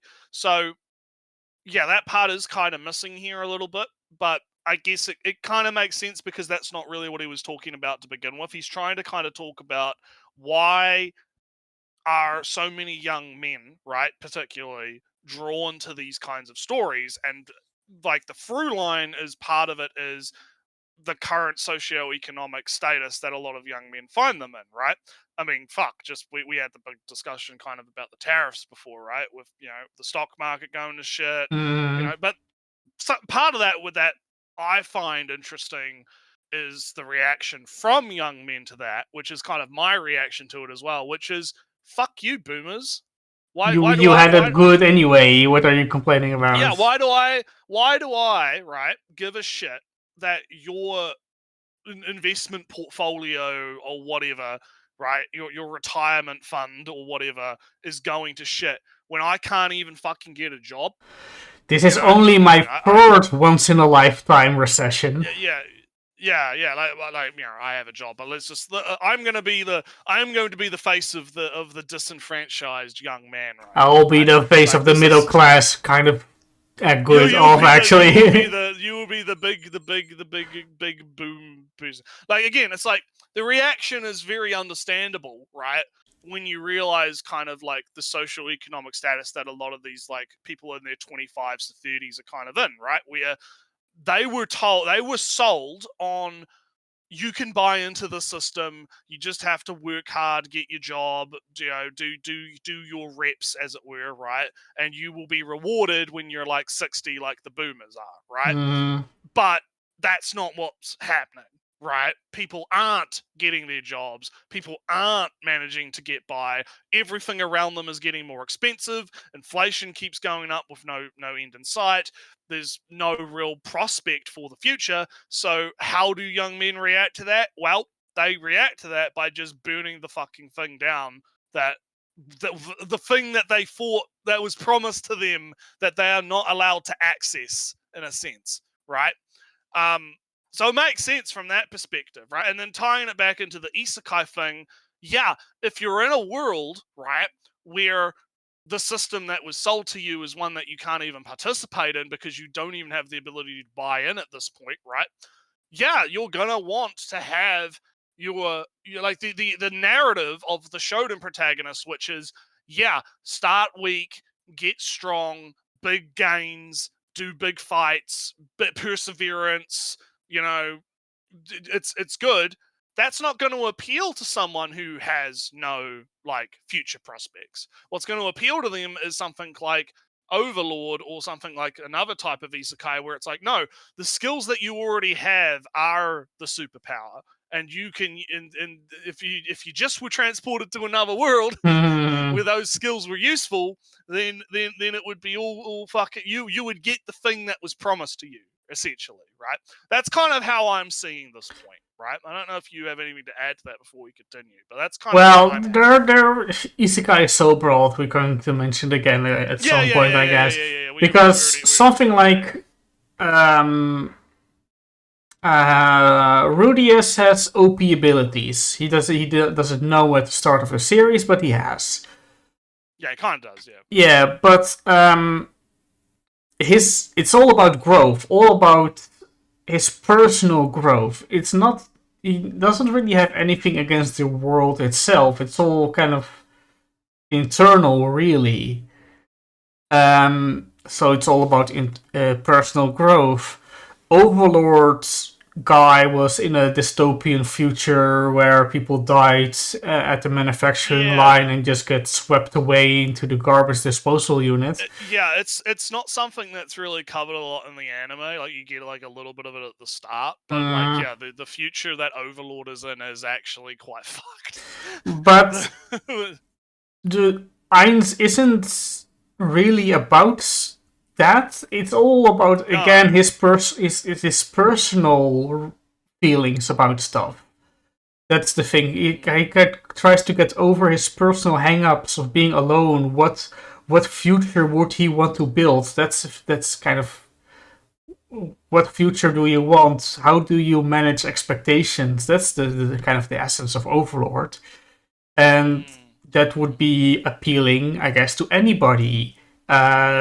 Disenfranchised or not. I mean, because your tech billionaire could be having issues with managing expectations and find solace in Overlord. Right. Well, yeah. Of course, talking in generalities is always sketchy ground, right? Because, exceptions to the rules and that kind of thing. But anyhow, let's see where he's cooking. Marginalized and sometimes rightfully observe that working hard is no guarantee of success in the real world. Some people work their asses off and reap little reward, while others seemingly continually fail upwards despite putting in no effort on their own. The popularity of this specific narrative style and form of escapism is a result of persistently poor economic conditions in Japan. Historically, the idealized notion of male adulthood in Japan revolved around a system of lifetime employment, or shushin koyo, where people are hired by a firm after college and work at the same company for the rest of their lives. The system was a product of the unique conditions of post-war Japan, where the country had a significant demand for labor to fuel its booming post-war economy, but much of the country's prime-age male working population died in the war. So now we're getting into kind of the society section a little bit. So before we get into that, let's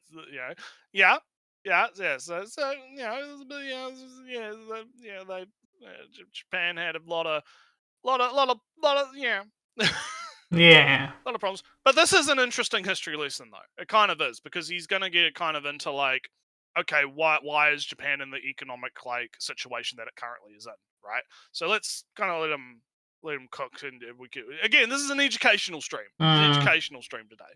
We're going to learn some stuff. So to attract labor, companies would enter into these lifetime employment agreements, providing stable employment, pensions, and even housing assistance. In exchange for this job security, people are expected to extend that same loyalty back to the company by working long hours or even being willing to relocate across the country at your boss and the company's request.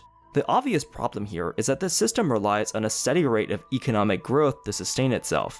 If your employees are guaranteed a lifetime tenure, the only way to create new opportunities is to constantly expand and grow your business. This worked for the 40 years between 1950 and 1990, when the Japanese economy grew at a truly exponential rate. Yeah, look at that. Lines go. Look at that. Look at that line go down. That is not just a line. That is a vertical, almost a vertical fucking line. Like that's what's that? 5 degrees? Like a 5 degree, like a little. It's not almost vertical. Just whoop, whoop, From which point but it's like it goes 175. Yeah, but he's right though, because I mean I've always talked about like how a system that's built on exponential growth, like never-ending exponential growth, is doomed to fail, right? Because you can't just grow indefinitely, right? Heat death happens, right? Mm. So this is the problem when you're in a situation where you're offering people lifetime employment, but that means that you can't create new opportunities for new workers because you have all these other, you have a whole bunch of lifetime workers, right? You can't create new, you either have to fire people, which you can't because you've offered them lifetime employment, or you have to have it be, you have to grow so that you can have more spots for more workers, right? And again, that works when you look at this graph and you see, oh yeah, after the war, lot of room for a nice upward momentum until it hits the 1970s, where oh shit, now we're comparable to other nations, right? We've stabilized, right? So anyway, Yeah. unless you have a point to make on this. No, not really. I'm slightly, maybe because I'm rattled, maybe because he didn't go in the direction that I thought he went.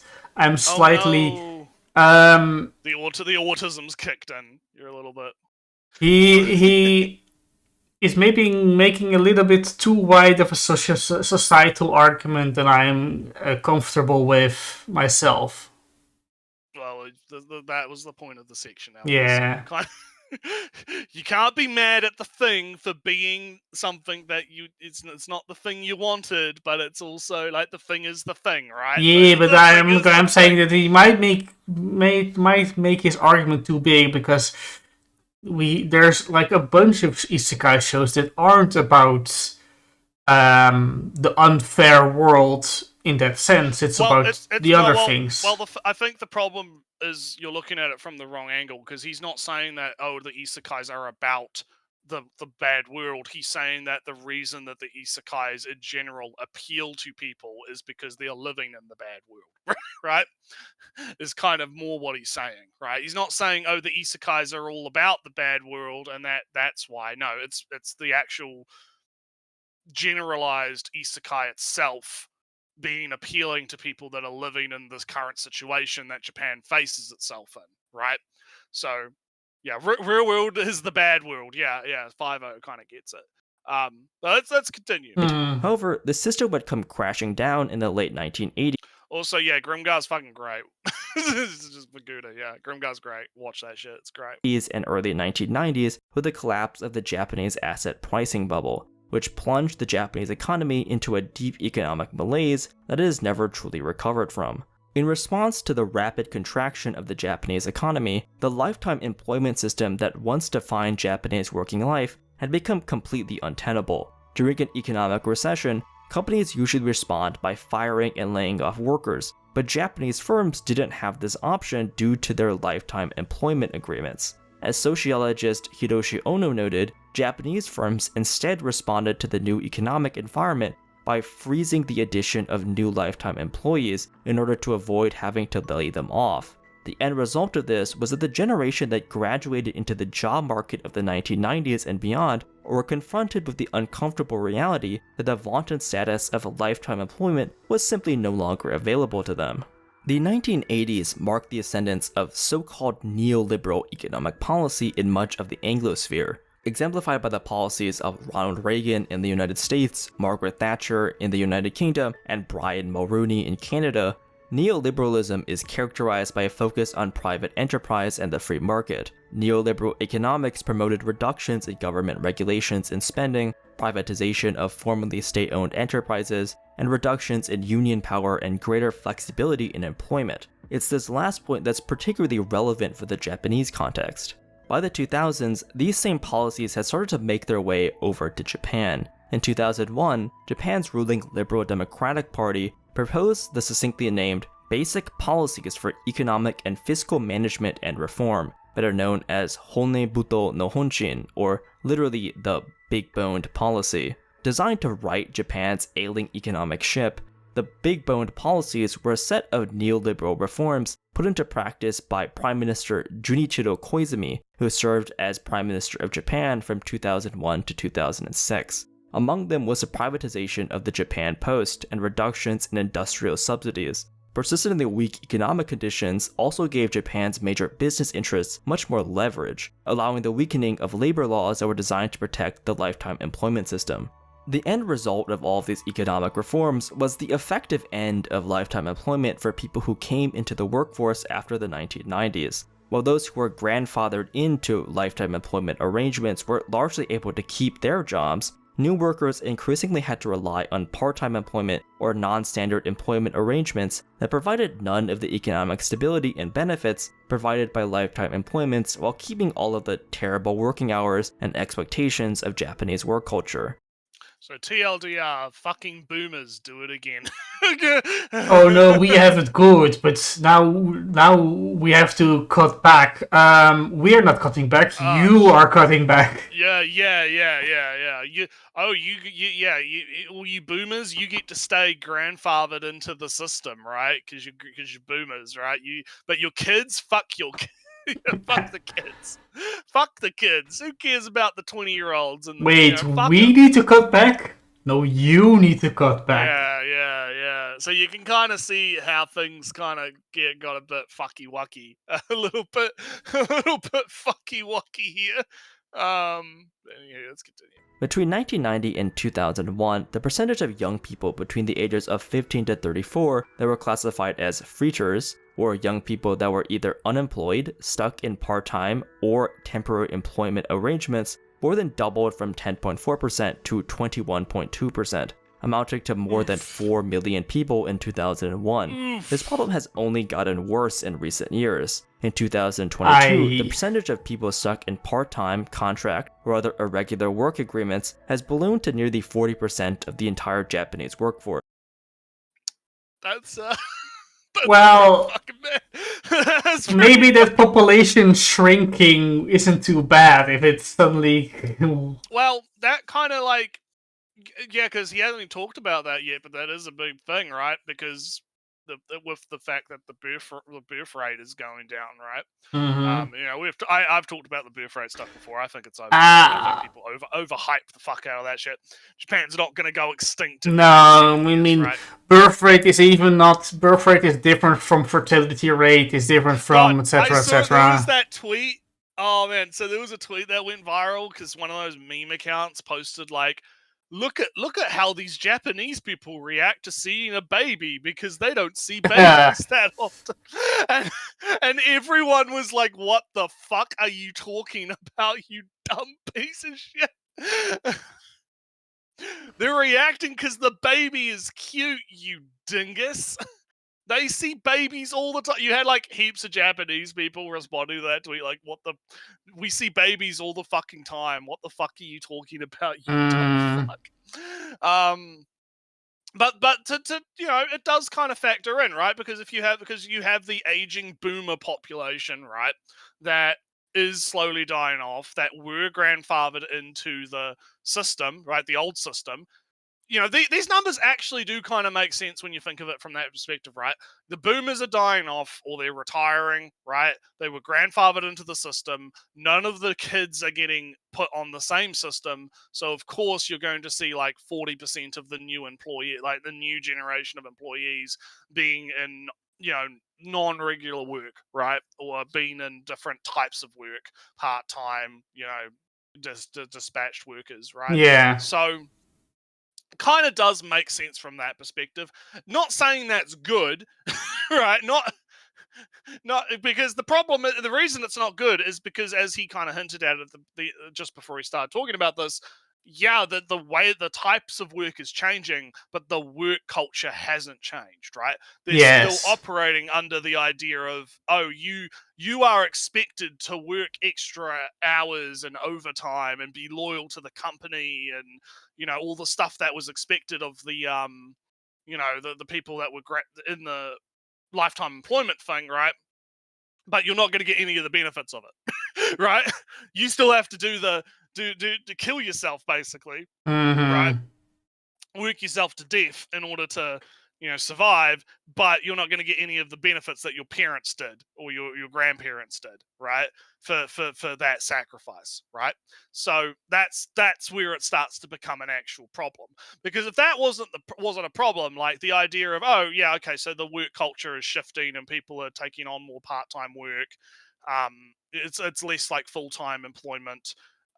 You could probably argue that's not as big of a deal, right? But it's because there's still that work yourself to death work culture. That's what causes a lot of these kind of problems. Yeah. But anyway, let's continue. By contrast, part-time workers make up less than 20% of the US workforce. This increasing reliance on part-time labor has led to extremely depressed wage growth in Japan, with average wages having increased only 11.7% between 1995 and 2020, whereas average wages have jumped over 50% in that same period in the US. Yeah, so every time you see people complaining about the minimum wage in America, show them. Maybe you don't know how good you got it. maybe I'd have to check what the minimum wage is like right now in NZ, because I think they do update it like every 3 years. I think, I don't know. They change. It goes up every now and then. Like it depends on what they're doing. I think it's actually is gone up recently. I think. Because it depends. I think it's supposed to go up every like now and then to adjust for inflation or whatever. So Yeah. but yeah, and yeah, look at. If you want, yeah, oh no, the minimum wage in America, it never goes up. It's, oh no, it's so bad. Yeah, well, at least you're not Japan, where it's like shit. And it also probably doesn't help because in Japan it's even worse because the yen is so weak, right?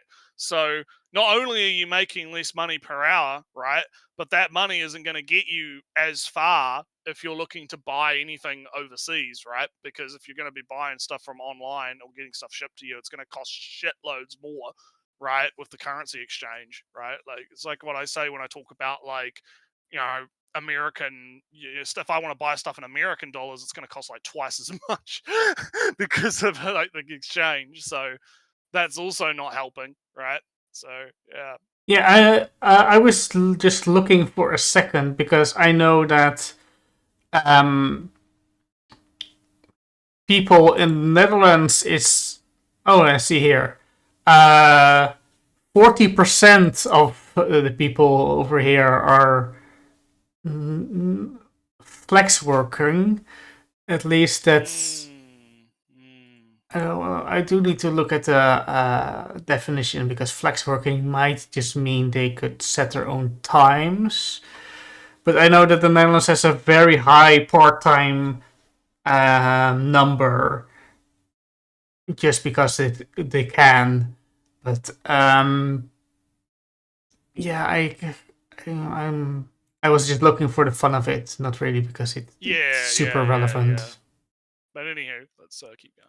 In 2013, the Japanese government passed a law designed to address the increasing divide between lifetime employees and irregular employees, mandating that employers transition their irregular employees into lifetime employment after 5 years, and stipulating that the employment conditions should not have, quote, unreasonable differences. Unfortunately, big quote. What is unreasonable?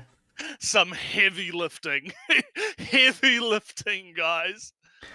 Unfortunately, this law has been effectively moot because the definition of unreasonable has been construed so broadly by the Japanese legal system as to effectively render this law unenforceable. Given it's essentially impossible for many Japanese youth to access these kinds of vaunted lifetime employment agreements that once characterized the rite of passage into adulthood, is it any wonder then why so many young people have rejected conventional norms of growing up and entering the real world, and are instead retreating into the fictional worlds of isekai.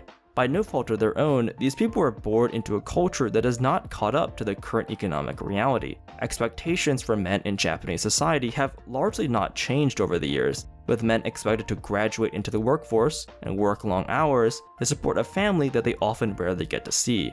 Even if these jobs were attainable, many people are rightfully questioning whether the lifetime employment system was truly the ideal it was held up to be. If you've ever watched one of those day in the life of a Japanese ex on YouTube, you'll probably see what I mean. The day in the life of an average Japanese salaryman in Tokyo is genuinely depressing, with the subject of the video working nearly 14 hours from 7 a.m. to 9 p.m. So I got numbers from it, so it's actually 50% over here. Part-time, it's 50% is part-time work. But here's the thing though, right? The question you have to ask is that a major problem for the Netherlands? Is that no, because part-time is just defined as less than 35 hours a week. Yeah, and the question is that enough? Like, are you able to actually? Are you able to? Yeah, because that'll be the question, right? Would you have to take up more than one job to compensate? No, 2 jobs is unheard of over here. Two, 3 jobs is unheard of. So again, it's like different circumstances, different cultural expectations involved. It's kind that is kind of, I guess, also kind of a small weakness of the video, because he just says that, oh, look how many part-time workers there are compared to the United States, but... Yeah, because he's talking about it purely in the context of like the Japanese cultural issues. Yeah, but he does. And while you were off doing your autistic statistics gathering, he was yapping about how the problem is that the cultural expectations are still there, and that is an issue. So he did kind of address that.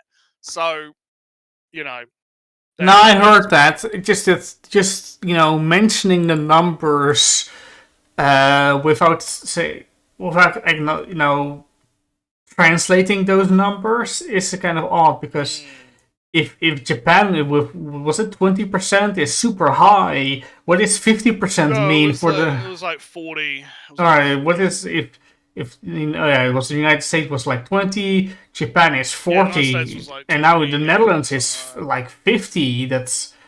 So Netherlands is worse off than Japan, right? That's kind of the But anyway, let's continue. Despite the fact that Japan is often held up as a modern and advanced society, their working culture is shockingly antiquated.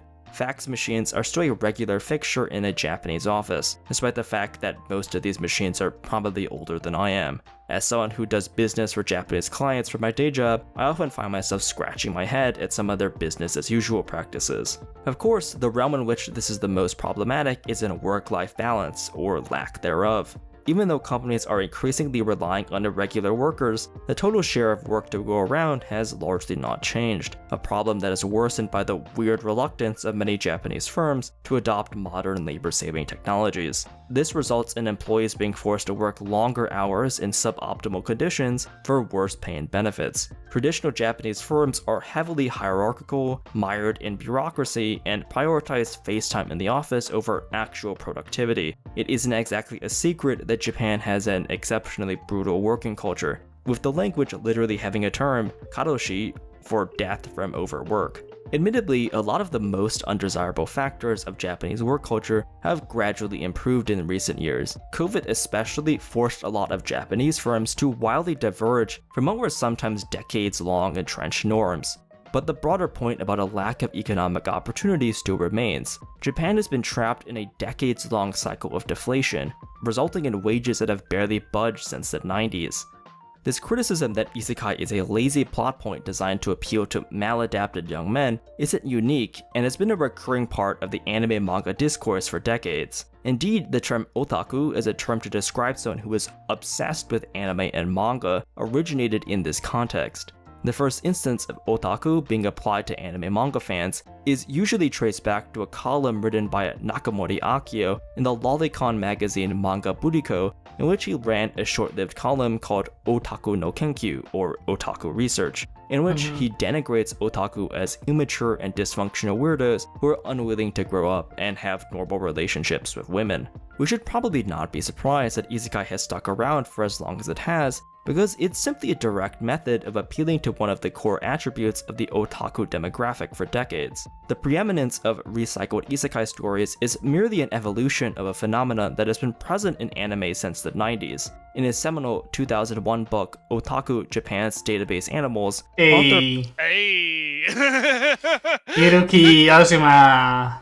That's one I got to get to actually, because I did read Moe Manifesto, and Moe Manifesto does get into a bit of the stuff that he was just talking about with the origin of otaku, and I think he even interviews the guy that was critical of otaku in that sense. Also, I need a drink because we've been so I'll be right back. You talk about database animals for a minute. Yeah, it's. I don't know. I don't have much to say about this point. It's done well enough. I am maybe. I'm just thinking about. It's difficult. It's hard to. Oh, Lorenzo, I think you forgot to do the can thing in the beginning of the video, actually. No, I did. Alright, and then I just forgot, as I usually do.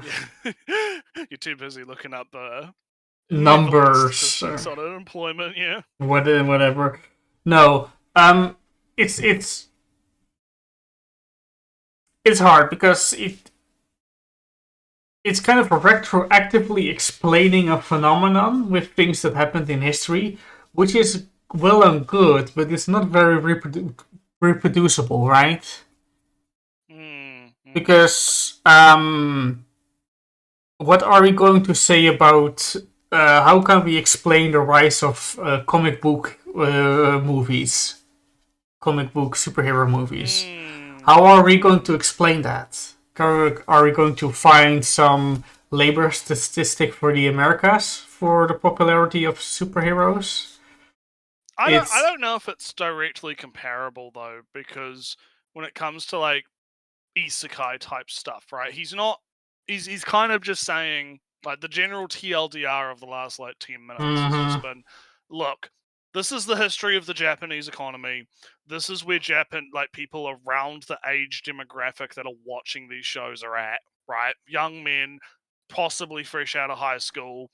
They've been, thrust into a culture that is expecting the world from them, but is not really giving them the same returns as their forefathers, right?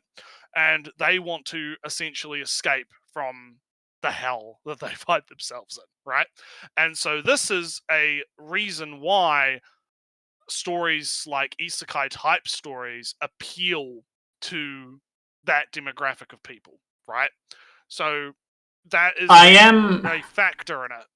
I am kind of missing the female side of this too, because the villainous stuff is super popular, has been for a very long time, but that women have a very different I would assume the same applies to the female side of things. Yeah, but the females is far more expected to get married and whatnot, right? Yeah, but that's the same kind. It's the same kind of expectation, just a different one, isn't it? Like, it's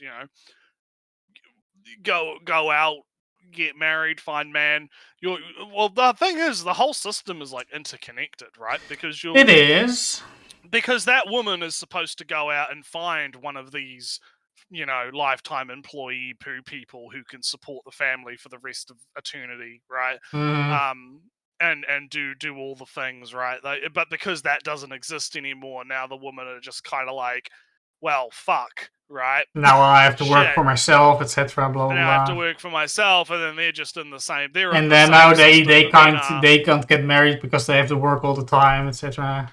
Yeah, they can't look after kids and stuff. So that's kind of So even though he hasn't really been, I mean, a lot of what he's saying, I think, can just apply to the female side. It is, interchangeable. I don't think it's interchangeable. It does. The women have their own challenges that relate to each other, but they're not interchangeable. I don't know, but I guess there's probably just more data on the male side of which might say something, but we'll see. But anywho, let's hear about database animals. Good book. Joe recommended reading. There you go. Yeah.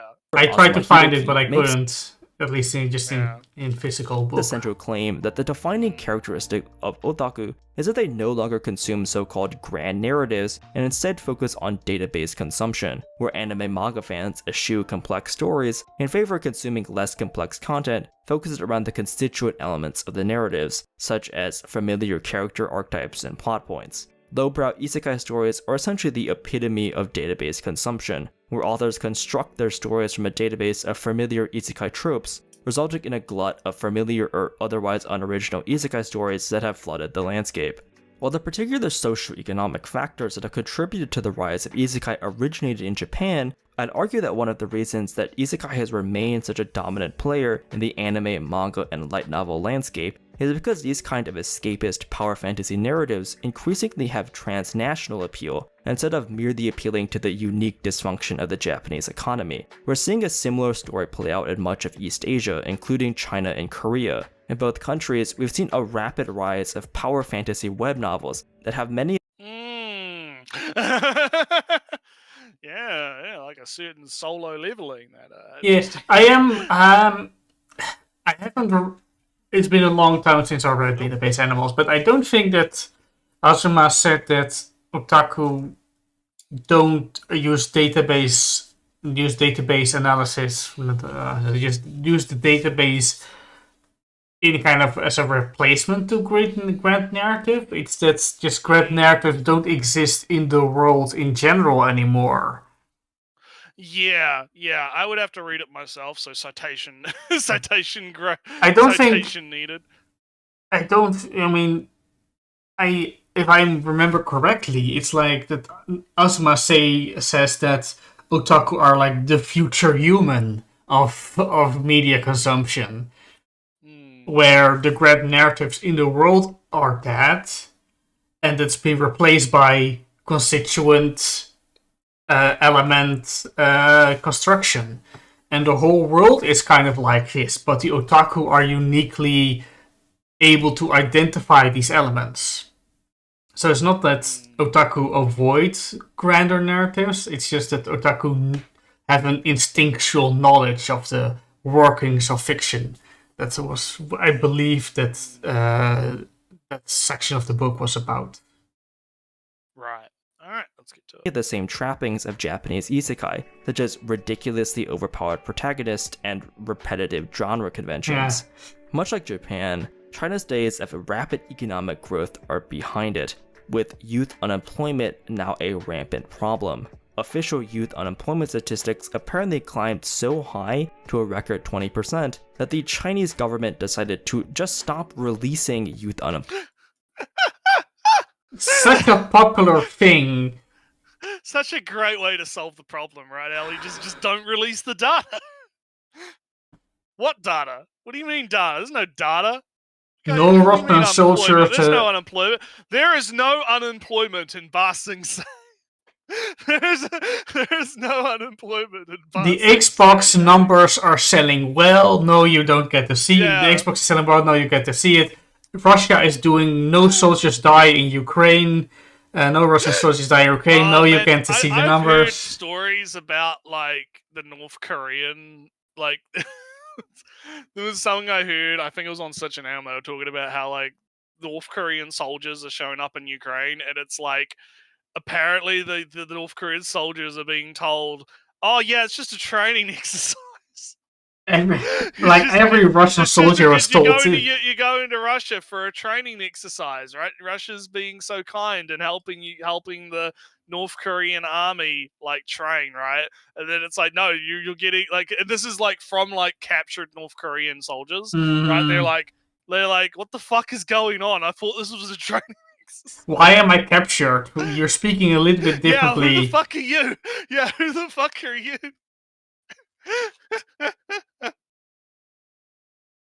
But anyway, yeah, no, this is pretty funny. Yeah, like just stop producing the numbers, you know? Yeah. Employment statistics. In South Korea, the situation isn't much better, with the country carrying on many of the most antiquated and toxic elements of Japanese work culture. In the Western world, we're seeing if not worse in Korea, from what I understand. Like Korea's fucking it's insane. the solo leveling glow up is far from unique. Yeah. And then there's the gender war and shit going on over there. I saw some post today where like people like I think that a problem I have with when people talk about the gender war in Korea is they view it as like a one-sided issue where it's like, oh no, the feminists are the ones that are like the good guys, and then it's like, no, oh, the incels are the bad guys, but or all the inverse, right? When it's like when you actually look at it, it's like, no, this is both of these two camps are doing fucked shit, right? A little bit.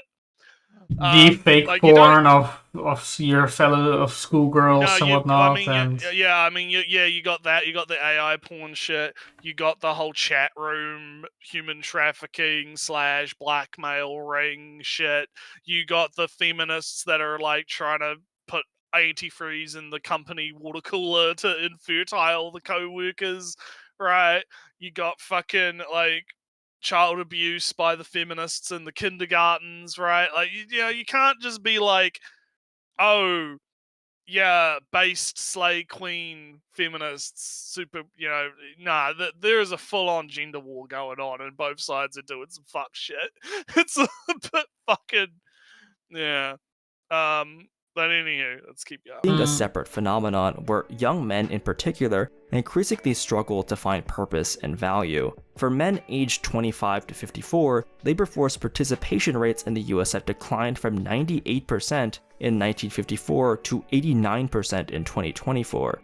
This decline has been particularly pronounced for men without a college education. While men with a college degree have a labor force participation rate of 94%, men with only a high school degree sit at 85.77%, with this declining even further to 81% for those without a high school diploma. Meanwhile, young men have rapidly fallen behind in educational attainment. Women now make up 60% of all college students, and are now substantially more likely than men to graduate at all levels of education. As a 20-something-year-old living in America, Can your mind comprehend this, Sally? no, Can your mind? it's garbage. I'm looking at I'm looking at garbage right now. So, okay, well, before I kind of comment on what he just said about like the issues, right? This image is actually very misleading because it doesn't actually look like that. The photo is taken at just such an angle that it showcases all of the stuff. And also, this is also from like an actual like truck stop town place. Like it's designed this way because like trucks are coming through all the time. The truckers want to have their McDonald's and get their fuel. Yeah, but even still, Naritsu, it's not like it's not like this is the average American fucking experience. No, but even still, Naritsu, if as I am seeing this, if you want to go to the McDonald's over there, you still need to either stop on the highway, or you have to immediately merge into the highway from your side street. There's no, lane, merging lane. From what I saw of the alternate angle, it's a little bit better than what the picture is describing. It's different. Yeah, but there's still no merge lane from incoming or exiting traffic, or incoming merging traffic. Anyway, my point was not to defend the meme. my point, what I was actually going to talk about is again looping it back to the tariffs discussion. Right, you have the situation where you have all of these men. Right, they're not getting education. Right, they're not getting employment because they don't have an education, assumedly. Right, because I know that a big problem in the US is like you have, oh, you need X amount of years experience to get the job, or you need X amount of college degree, or you need this, and this to get employed, right? And that obviously higher the barrier of entry for people that, might not have a high school diploma, or even have a high school diploma and just didn't go to college, right? And so you have this increasing number of young men that again are becoming disenfranchised with the system and feeling like the system that they were told they could buy into isn't bearing the fruits of their labor, right? The response is to burn the system down. I don't think that the young men said, "Oh, let's do the tariffs," though. No. Young men. Well, I mean, they did vote for Trump, so Yeah, I guess. on the one hand, they did vote for Trump, but on the other hand, I don't like. The thing is, it's not necessarily a matter of they specifically wanted the tariffs to happen. They wanted something to happen, right? They want something to change, right? That's actually, if you look in like the voting, like I was watching the Sitch and Adam stream where they were watching these two other guys, and one of the guys is a guy who does like a lot of statistic stuff, like he does polling data, and he gets a lot of polling data in the US. And what he found through doing like the polling data for the last election that voted Trump in, that led to the tariffs, right, is the overwhelming amount of people that voted for Trump were in fact young, uncollege. Well, I don't like saying uneducated because that seems dismissive, right? But they didn't have college education, right? Like people that didn't go to college voted for Trump exponentially versus people that were college educated, right? And the takeaway from those guys, which I don't well, not such an adam, but the guys in the video that I don't like, and why I don't like saying uneducated, and was because they were being like, the way it's presented is like, oh, they're those dumb fuck, hillbillies. They don't see the light, Ellie. They don't see the light of leftism, right? They didn't vote for the Democrats because they're uneducated fools who don't fucking, understand the complex political economic stuff that we do, because we are the college educated guys on a podcast that makes more money than they do in an hour, right? So, right? So that's why, I don't like kind of framing it as like, oh, they're uneducated. I would rather frame it as they're disenfranchised, right? Because why aren't they getting educated? Like, why aren't they going to college? Well, they're probably not going to college because they can't fucking afford it, right? Yeah, but the solution is not to. Yeah, because they don't want to go into hundreds of thousands of dollars of debt to get a college degree that they then can't actually get a job with because there are no fucking jobs, right?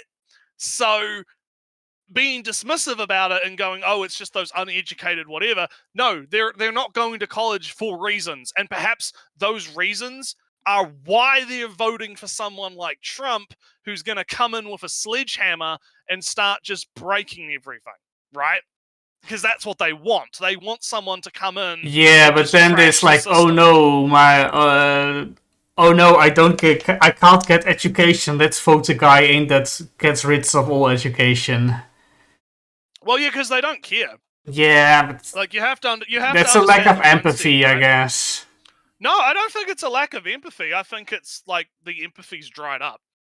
Because it's like, why should they be empathetic to those snooty motherfuckers, right? That look down on them from on high with their college degrees and their stock markets and their, these rich 1% fuckers.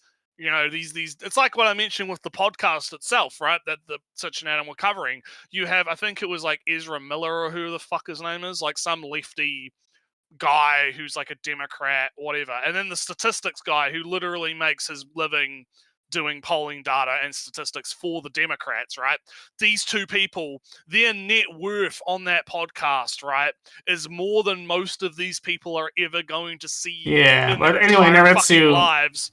Well, I'll finish my rant. Yeah, but there's all people I don't know, so it's hard to. Yeah. No, you don't have to worry. I'm not asking you to defend or like do anything. I'm just having my rant. Let me have my rant, right? Like, these two guys are the fucking posh aristocrats that are looking down at the filthy peasants, and they're going, ooh, how dare you filthy peasants start breaking the system that we pulled the ladder up so that you couldn't like get there, right? You can't go on a podcast and make $100,000 or whatever in ad revenue from like podcast or whatever. You can't do that. I can. Well, but why are you breaking the system we made that allowed us to do that? Why are you doing that, right? So I think it comes from a place of, I don't think the people that are like trying to burn down the system lack empathy. They're just desperate and they don't have any other option. They don't see any other fucking light at the end of the tunnel.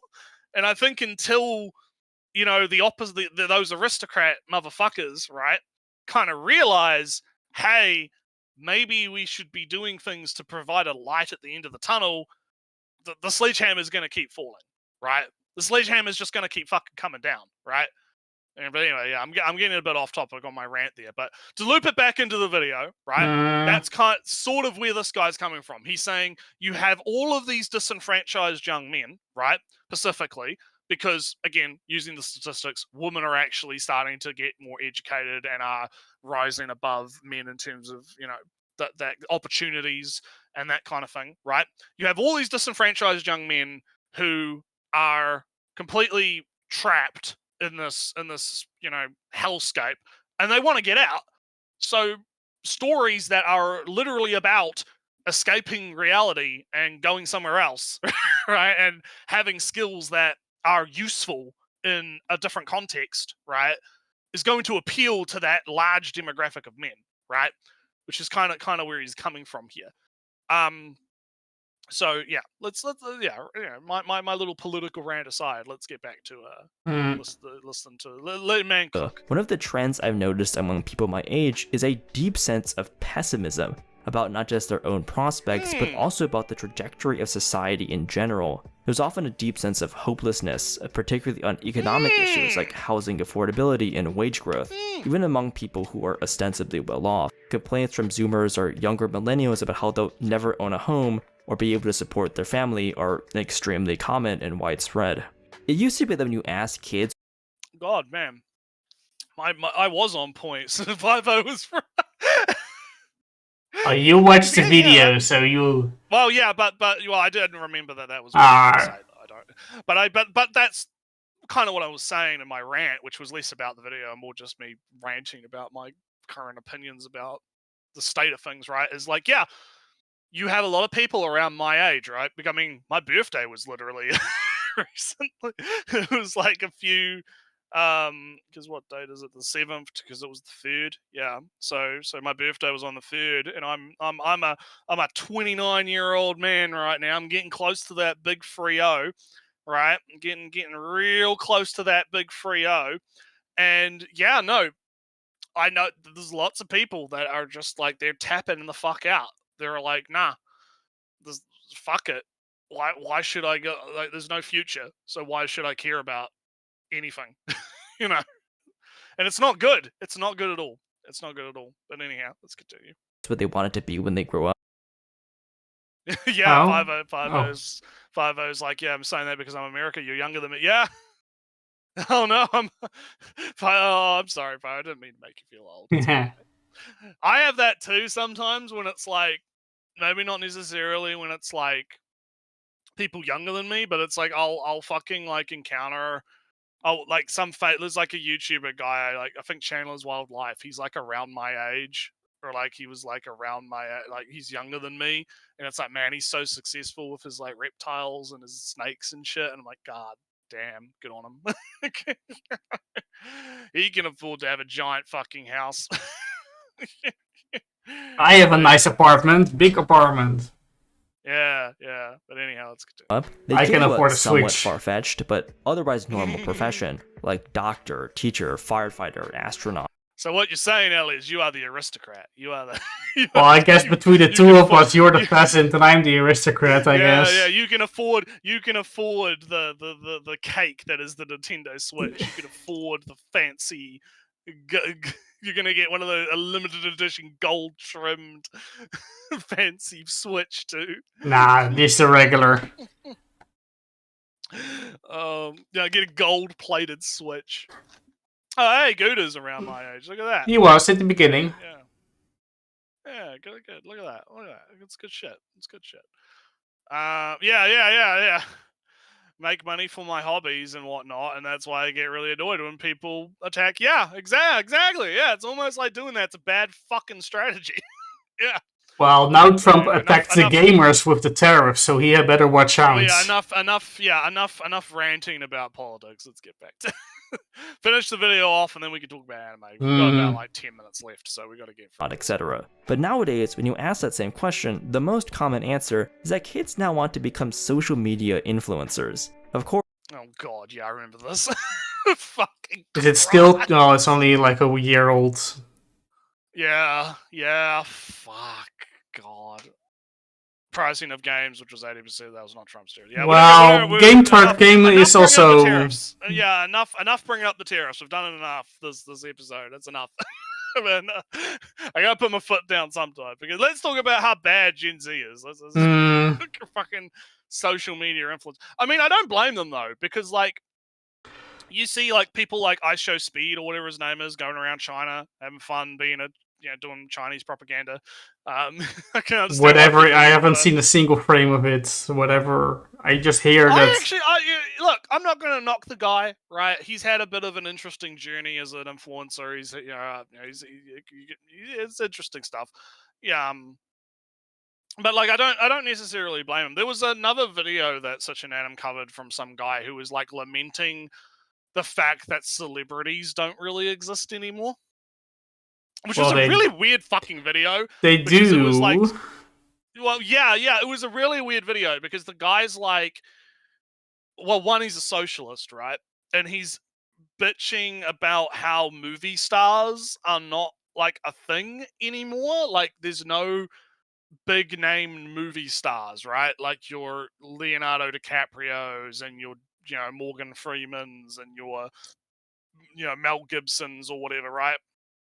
People that can like sell a movie just by being in the movie, right? There's no modern movie stars that are like celebrities, and that's a weird thing for someone that apparently doesn't like class. It's fucking, why isn't there an aristocratic class?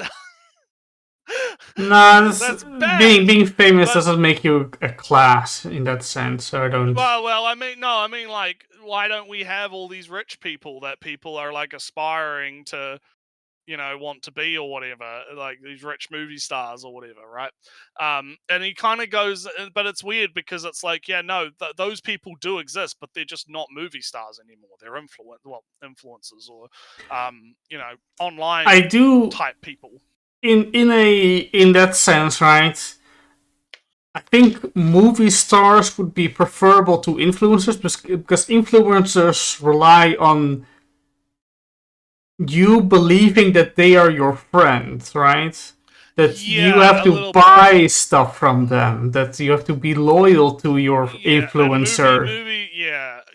A movie star is that you like them. You like their face, their voice, whatever. That's the and they usually have a much more. This was something that came up in that cast, right? They usually are a lot more curated as well. Like the image of the movie star is presented by the studio, right? Or they're agents of the star themselves. Yeah, it's very like curated, like type thing.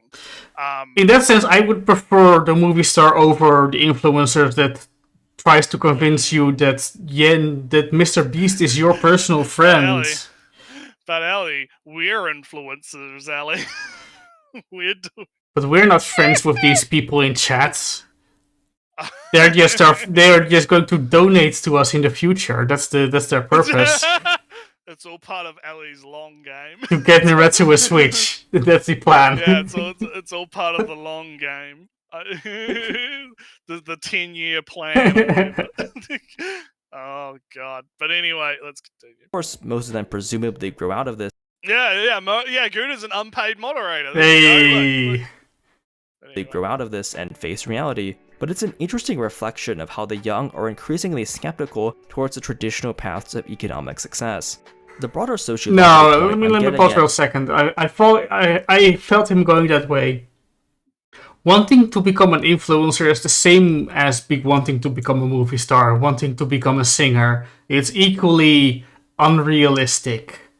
Well, no. Well, what he's saying is like that people are like the traditional pathways are changing. Like the pathway is changing. The desire hasn't changed, but the pathway is what's being rejected, right? So instead of, I'm going to go to Hollywood and I'm going to make it big in Hollywood, I'll be a movie star, yada yada yada.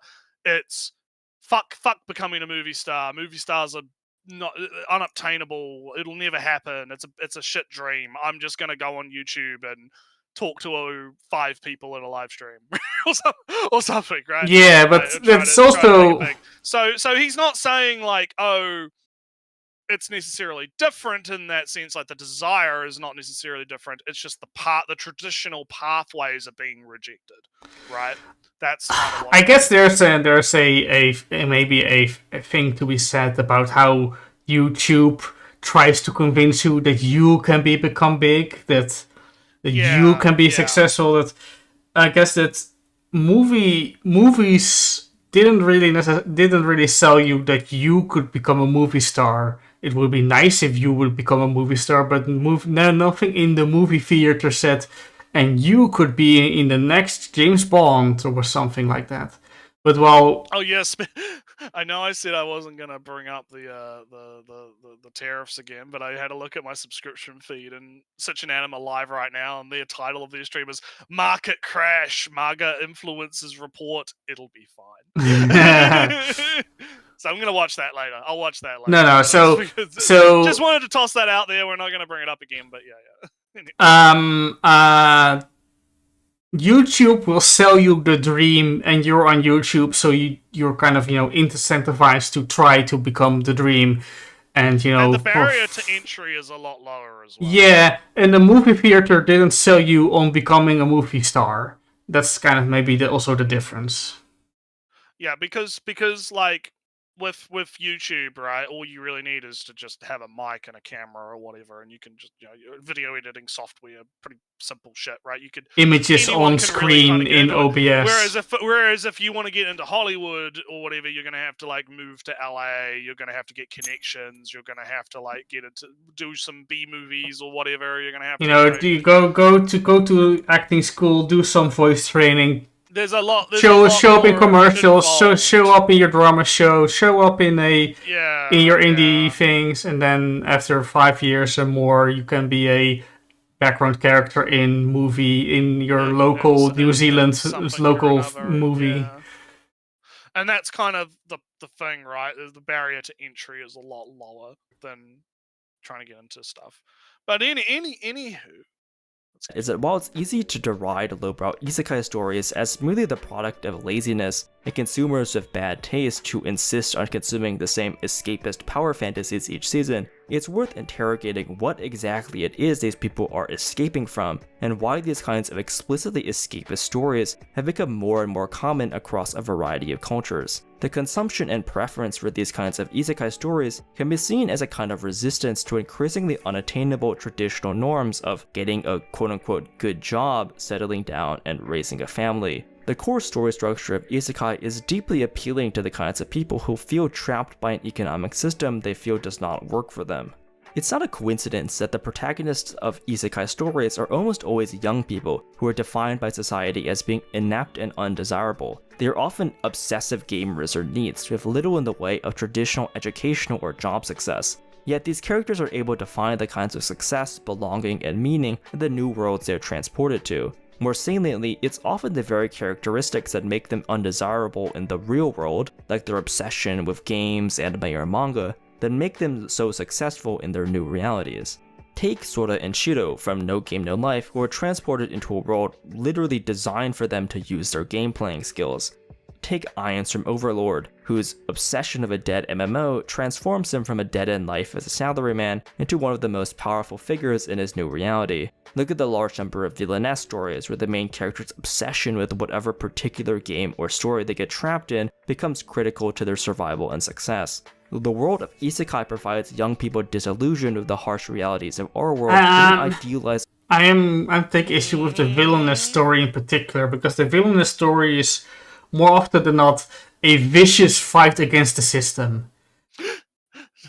I mean, it depends on the. It depends on this particular war, but it's villainous is always a good fight against fate, right? And in a sense, yeah, because like they're usually the villain loses. Yeah, right? So they have to fight they have to fight fate itself to not lose. And whether they do it by chance or by luck or by just trying and failing to become a villainous, they are fighting fate. And I don't think that kind of fits in this row of examples in that sense. Yeah, I can kind of see that as an issue. Yeah. Also, Overlord is not about. Ainz isn't winning in the new world. He's desperately holding on to whatever desperate.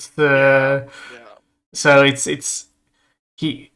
His examples, he sets out as an example as all these characters having it easy, but the whole genre of villainous has it hard in that sense. Ainz has it hard. Tanya is fighting God. She has it hard. So I'm not buying this section. Right. But anywho. Alternative reality where their skills and predilections are rewarded and celebrated. A final point that helps to understand the nature and persistence of isekai is the unique method by which isekai light novels, and later then manga and anime adaptations, are produced. Yeah, so now we're moving into the technological side of it. So we've done psychology, we've finished the socio-economic side of it, and now we're going to get into the technological side of it. So this will be good, because we're always happy to see when people actually fucking talk about this and don't just like act like it comes out of like thin air.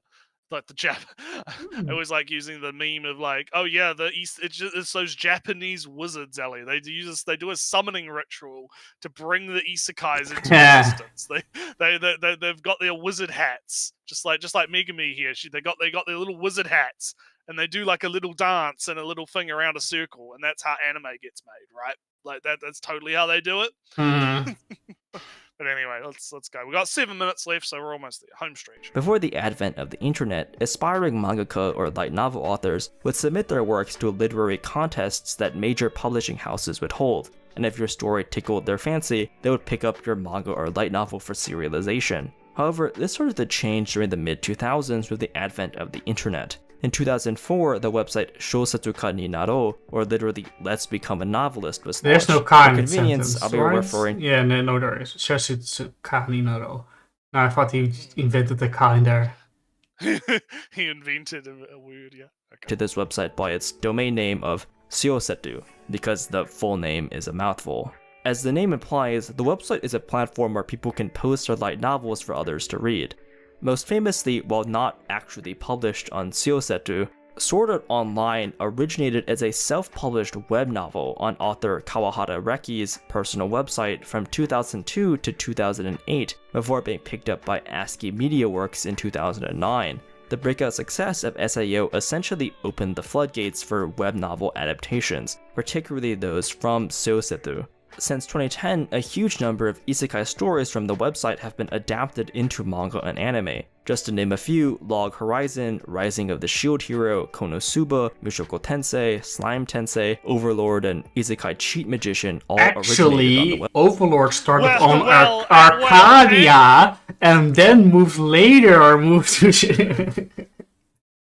No, it's No, so far he's pretty on point though.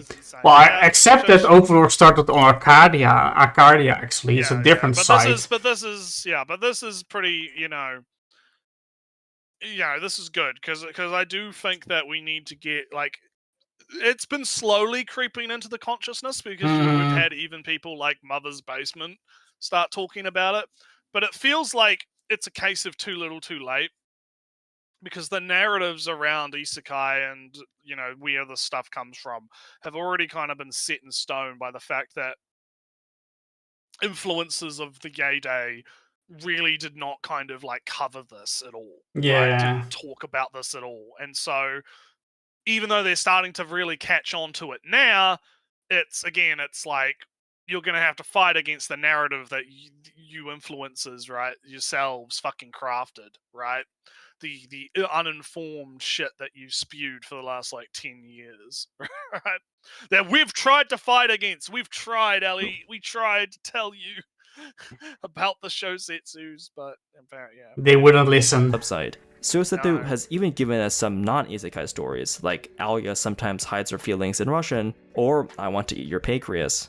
Much like how the protagonists of isekai stories eschew the typical conventions of success in the real world, the authors of isekai works themselves have come to prominence by foregoing the typical conventions of literary success.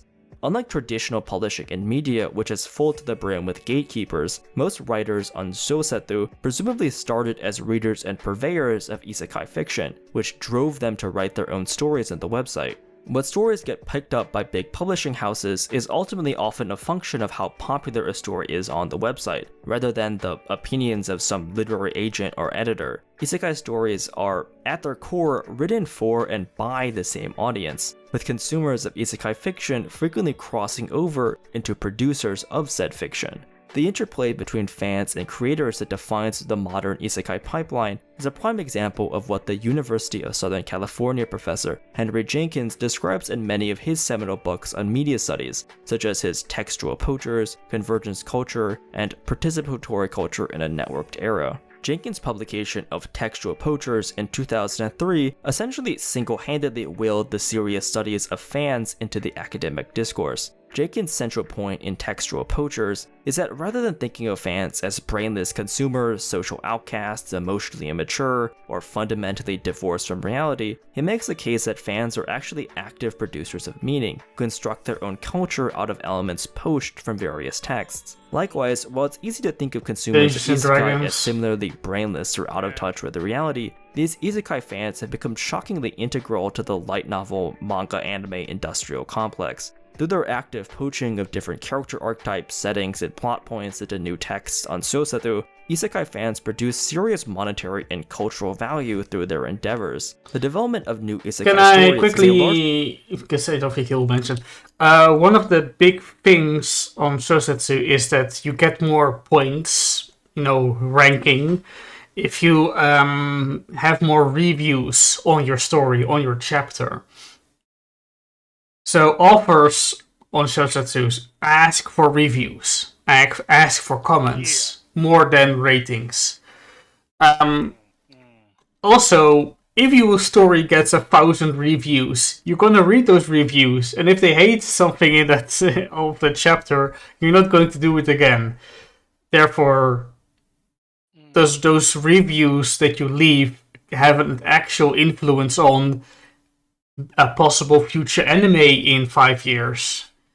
So yeah, maybe this is Textual Poachers he's referencing off. Maybe he should that last book he mentioned, like participatory fiction, whatever book that he mentioned. Quick, maybe that would be more relevant for Shosetsu as a whole. But pick your sources as how you like. Yeah. But overall, though, I don't necessarily I do think that there is an interesting kind of interplay. Like the comparisons between Shosetsu and YouTube, I think are very apt, right? Because you do have the situations of, hey, I'm a fan of this YouTuber that does this kind of content. Maybe I can do that too. Mm-hmm. Put my own spin on it, right? It's a common story, right? It's very, very, it's how a lot of big YouTubers end up kind of becoming a thing. Is they get inspired by someone else and then end up doing their own stuff. So yeah, I think there's an interesting interplay there, and I actually think it's why I wish people would talk about it more, right? Because imagine you have the YouTube kind of pipeline where you have fans, becoming, creators, right? Imagine if that ended up leading to the same kind of thing that we see in light novels and light novels and web novels here, where you have people becoming actually creating real works out of it, right? Becoming a massive thing. So yeah. Anyhow, let's continue. It's a bottom-up phenomenon driven by fan publication on Shosetsu rather than a top-down one where media executives decide what kind of media to produce. Shosetsuka ni Naro is also an interesting microcosm of what Jenkins termed participatory culture, an idea he introduced in Textual Poachers and subsequently refined and built on over the years. In a 2007 white paper, Jenkins gave the following definition of participatory culture. A participatory culture is a culture with relatively low barriers to artistic expression and civic engagement, strong support for creating and sharing one's creations, and some type of informal mentorship whereby what is known by the most experienced is passed along to novices. A participatory culture is also one in which members believe that their contributions matter, and feel some degree of social connection with one another, or at least they care what other people think about what they have created. The characteristics of the kind of participatory culture fostered on places like Shosatu or other online web fiction publishing platforms is diametrically opposed to the kinds of characteristics and values that these people encounter in their real lives. While access to good jobs and success in our world is heavily gatekept and restricted, Shosatu Sorry, the grind tweets are always so fake. It's funny. Encounter in their real lives. While Right. I am worth 90 million. Here's how I got there, not to brag. Let's what? Let's read. Let's have a look. What do we got? So we got. I woke up at 4 a.m. every morning for the last 6 years straight. Oh, so you're already too late. Give up. Yes, yeah. Started a recruitment agency. Took 2 cold showers per day. Invested in Bitcoin. Oh. 59,000. I mean, to be fair though, Bitcoin has been fucking popping off with the. Okay, I'm not bringing it up again. I'm not bringing up the tariffs again. I'm not bringing it up again. I'm just saying, like, there has been the crypto. I see, like, you know, all those stories about, oh yeah, I made it big, etc., etc. Also, my parents gave me 10,000, 100,000. Small loan of $1 million. Yeah. Small loan of $1 million. Engage with all walks of life. You never know what you'll. I love that one the most. I love that one the most because that is the most nothing fucking statement. Who has $60,000 at age 25? Right, so who is $60,000? I sure as fuck don't. So, you know, Naruto, I am worth $90 million. You start with having $60,000. That you can just invest into Bitcoin. Yeah. And start a recruitment agency. Yeah. So another 60,000 to start that. Ellie, the real reason he got that 19 because he engaged with all walks of life. Because he took 2 cold showers a day. No, you never know what you'll learn, Ellie. You don't understand. You'll never know what you'll learn. That's why I love that one the most, because it's the most nothing fucking statement. And success. Man. Oh, wait. Wow! And there it is. Yeah. And there it is. Remember I was talking about those snooty tooty aristocrat fucking class type people I was talking about in my rant? This is what I'm talking about. I just inherited 22 million from my parents. You know, man, I'm a real man. I invested. I am self-made. I'm on the grind set. I also got all this money. So wait a minute. He's worth 19 million. Yeah, I noticed. Got 20. So where did that 3 million go? Where did that go? Rent or whatever. Anyway, this smells fake as fuck, but it's funny. It is fake. It's fake, but it's funny. Yeah, it's fake. What's the next one? Can we see Our the next role one? is heavily gate. High value content on LinkedIn. Consistency. Hey, we're halfway there. We got consistency. Execute.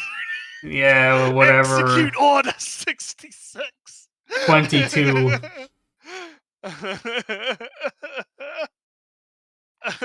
Drug runners. I believe he took something of the drug. If he's yes. Fucking Jesus Christ. But yeah, that was funny. All right, let's keep going. Naruto provides a platform by which anyone can write and theoretically become successful. Familiarity with light novels, manga, and anime is something that actually aids in your success in this arena, rather than being a source of scorn and ridicule like in the real world. Publishing online and receiving comments from readers provides a sense of meaning and social community that many of these people lack in their real lives. Given this, it's not surprising that most isekai stories start out in this kind of direct-to-consumer web fiction model, instead of traditional models of media creation where business executives or editors determine what kind of works they think will appeal to the public. It's a naturally self-reinforcing cycle, where the kinds of people drawn to isekai stories congregate on places like Shousetsu, producing popular works that draw in new people that are ultimately remixed and built upon into new isekai stories. Two of the characteristics about participatory cultures that Jenkins highlights in his 2015 book is that participatory cultures are inherently democratic and diverse. Shousetsu and other web fiction publishing platforms like Royal Road, Archive of Our Own, Wattpad, etc. have enabled thousands of socially and economically marginalized people to bring their own stories to the public, while the anime manga industry has long revolved around fan participation, exemplified by the bi-yearly ritual of Komiket, where hundreds of thousands of people gather in the Tokyo Big Sight to sell self-published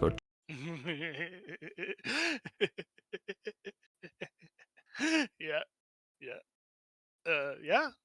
I would also say that, yeah, I think it is interesting how you don't see that a lot in the West, right? And I mean, there's been discussion about why, like, copyright law has part to do with it, because in Japan you can get away with being able to remix. But there's a reason there's like 1 million blue archive dojins at Comic-Con or whatever, because they're able to, you that probably wouldn't necessarily fly in the West. No, right? Abolish copyright. That's my stance.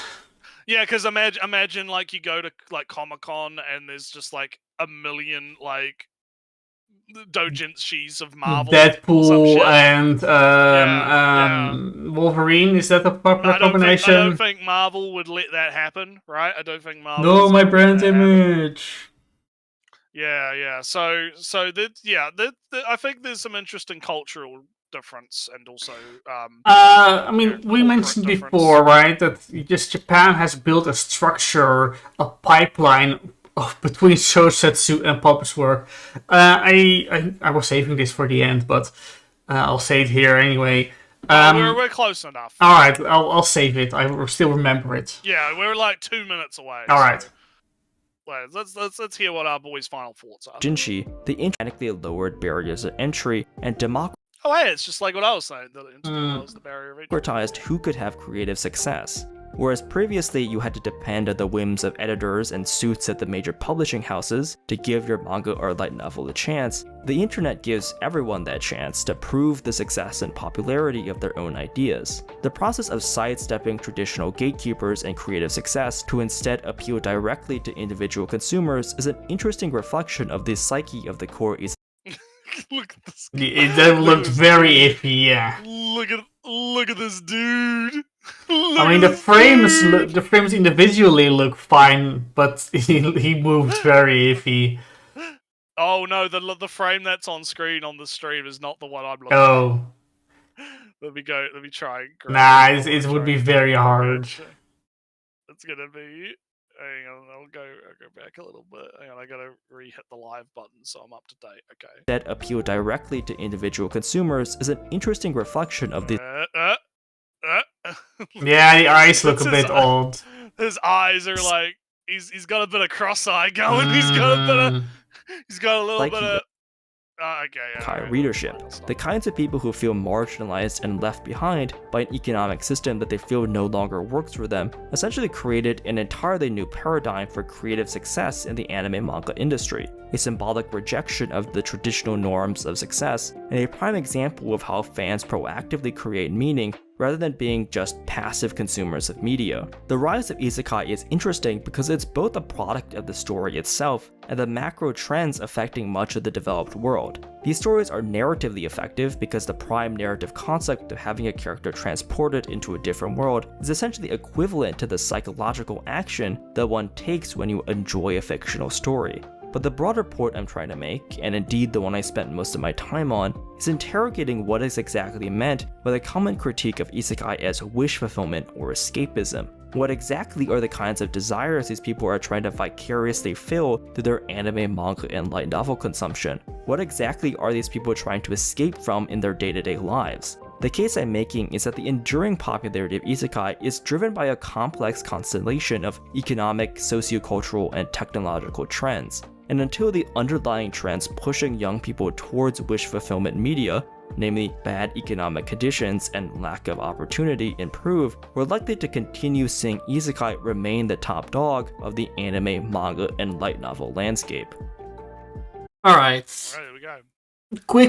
Alright, so a quick disagreement on the ending point. Isekai doesn't have to be the only, escape of this anxiety. No. But I think that the reason, because I mean, he has to hone in on it specifically because that's what the video is about, and because isekai tends to be the one that gets criticized the most, right? So that's why he's honing in specifically on that. Obviously, the same can be said about shonen or shoujo or ecchi, romantic comedy.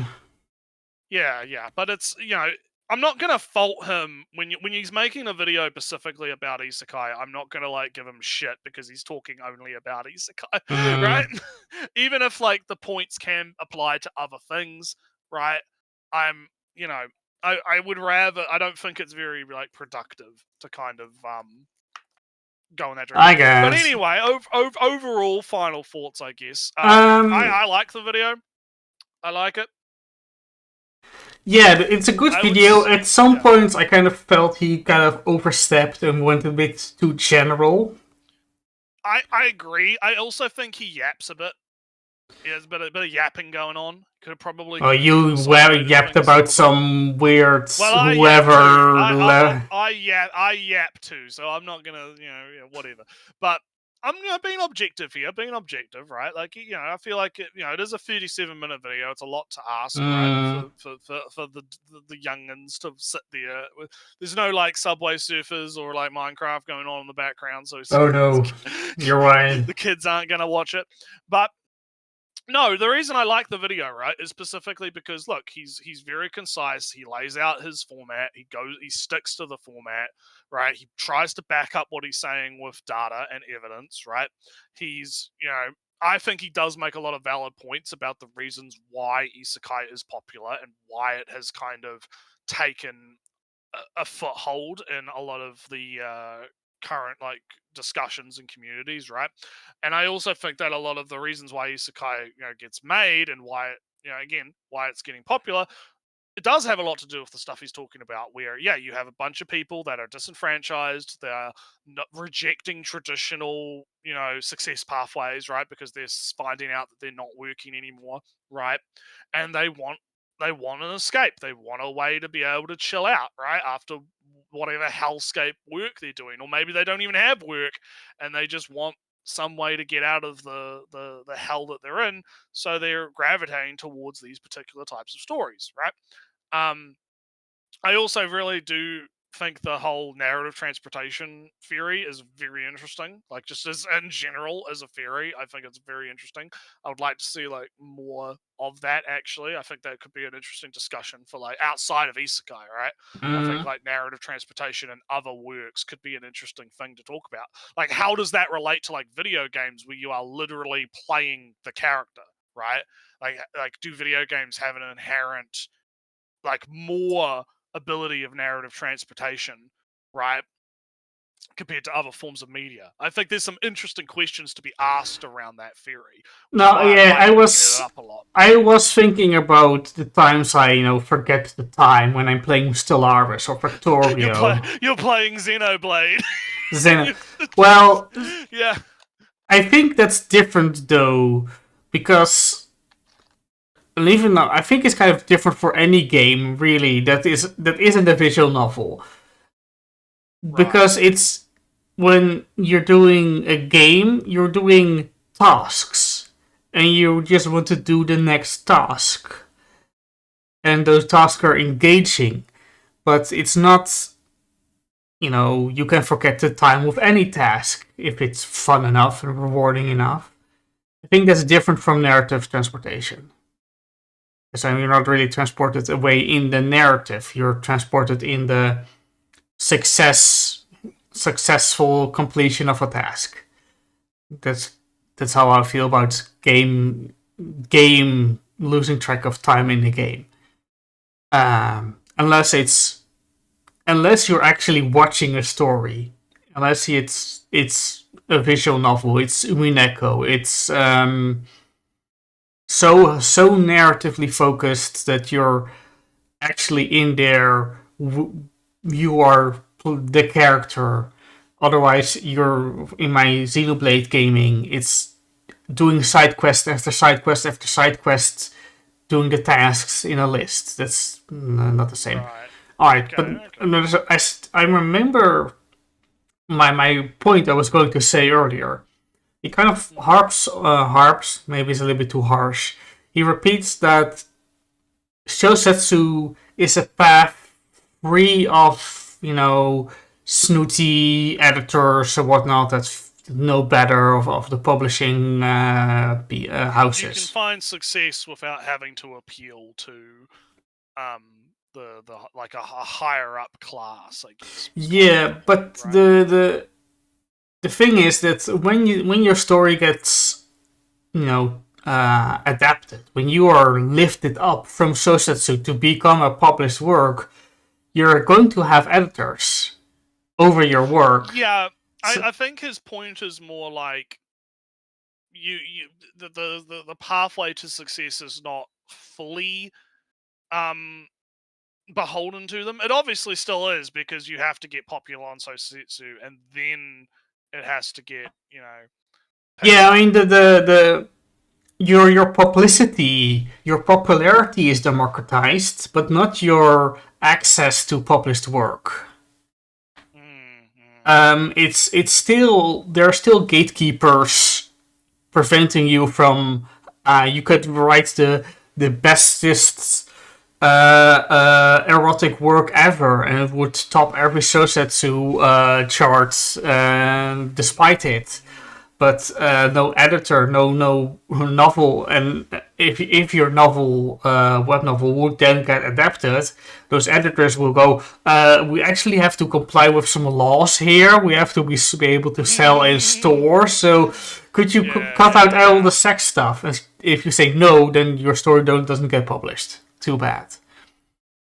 Right. So the gatekeepers are still there, even if those gatekeepers are the actual law. So anyhow, I forgot that we're doing.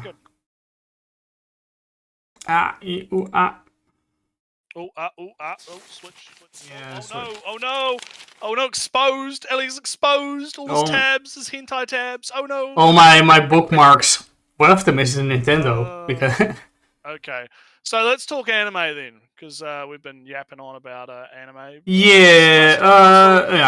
So before we kind of get into new stuff, I do got to talk about Red Ranger, because the final episode. Ooh, I kind of got all rid of all those posters. So. Well, I'll talk about it anyway without the. You bring up the new posters, and I'll talk about it.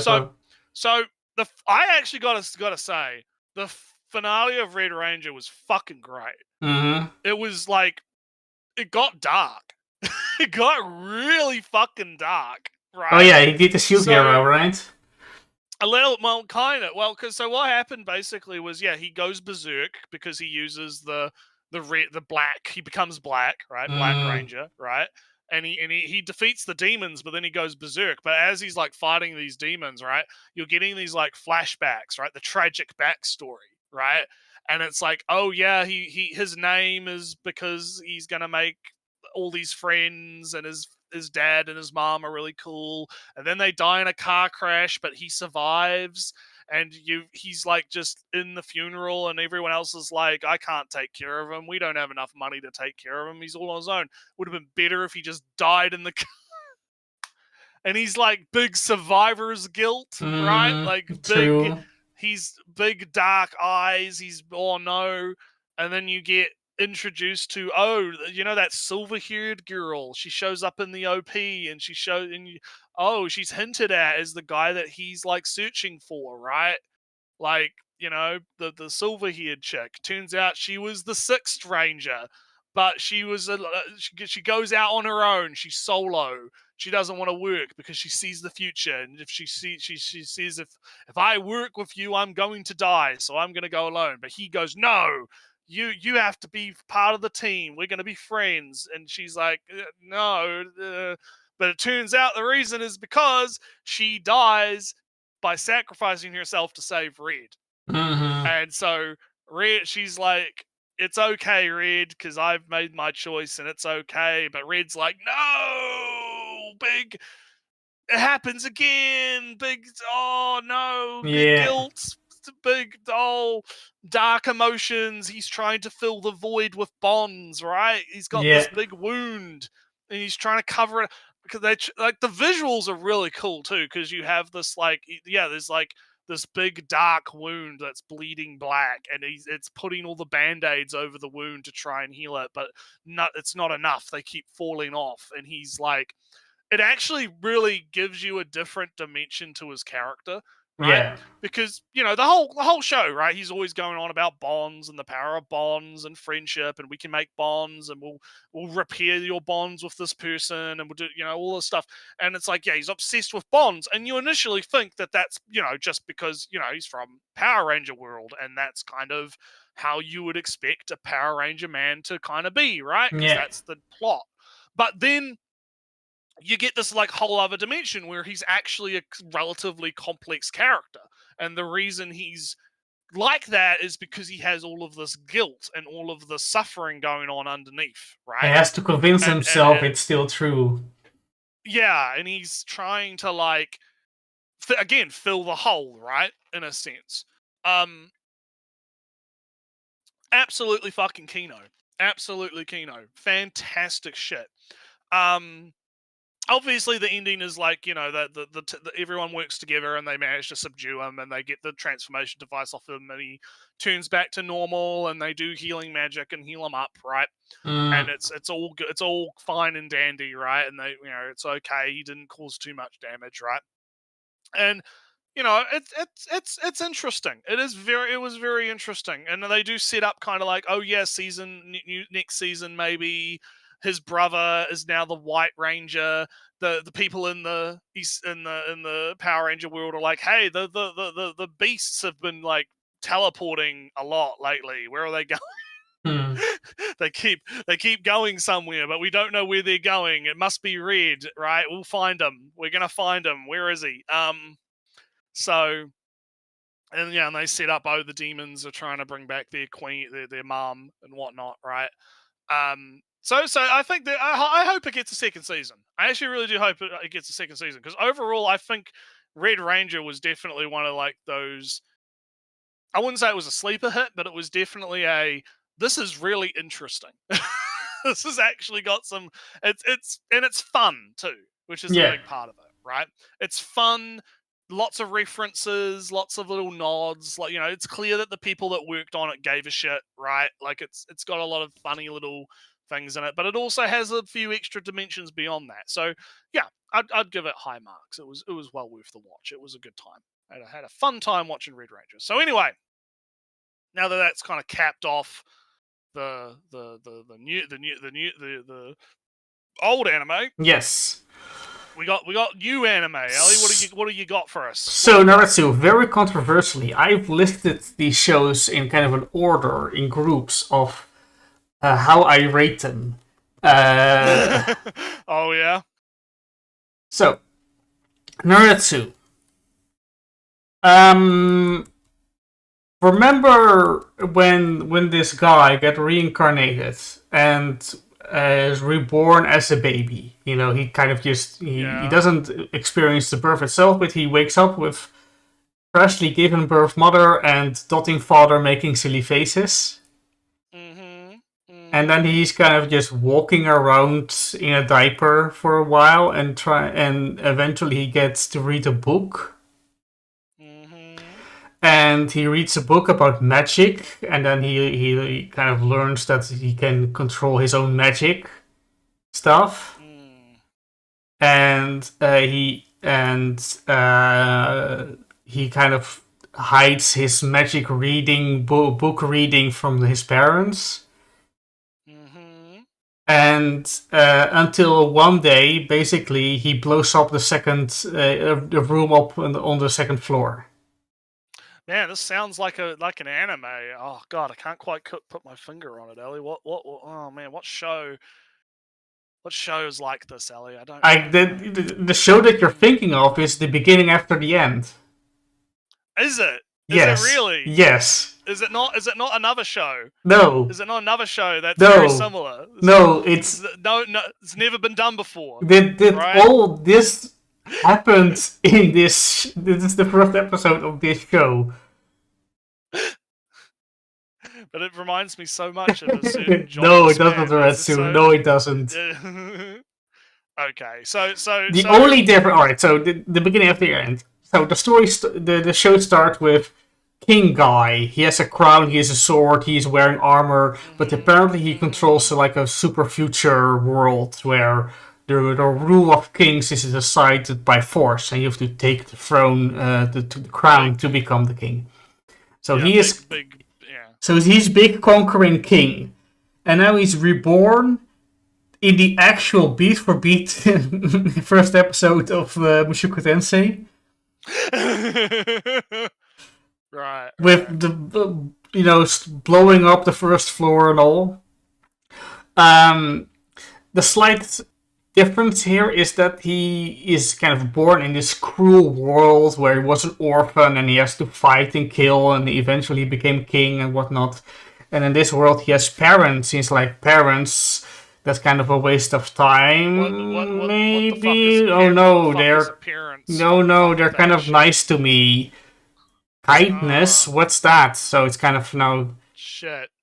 He is, he is, stupidly overpowered magic baby, but he has like the instincts to he has the instincts to ignore empathy, but he is kind of just ignore your empathy. Yeah, this is how he lived, ignoring empathy. But now he has parents and people that when he blew up the first floor, his parents were, "Are you alright, child?" Where he would imagine that, oh, the weak must die kind of mentality he has. But that's why couldn't I be a stupid, overpowered magic baby? Yeah. But yeah, it's very funny to just from. All right, this is just Mushoku Tensei first episode. Maybe you could play the two episodes side by side and the same things would happen. it's just try like, hey, can I copy your homework? Okay, just don't make it look exactly the same. It is exactly the same. Yeah. I mean, the question's going to be though, right? When it does differentiate itself from its influence, what is it going to end up being good, right? Because I haven't watched it. I didn't watch it, so I'm watching it at the moment. I think I had it marked as one of the ones I was considering, but I haven't. Like, things are going to be a bit spotty because we're in the currently the influx stage of the season where we haven't quite locked in. We haven't quite locked in what we're watching yet, right? So maybe I'll catch up with it at some point. Who knows? We'll see. So I'm going to give it another episode because the novelty of just being Mushoku Tensei was funny. But it sounds funny, but then we'll see if it continues. Yeah, but it has to become something different very soon. Otherwise, it does. Yeah. But for the funs, it was very funny. All right, second show that I'm not going to this show I won't continue after the first episode.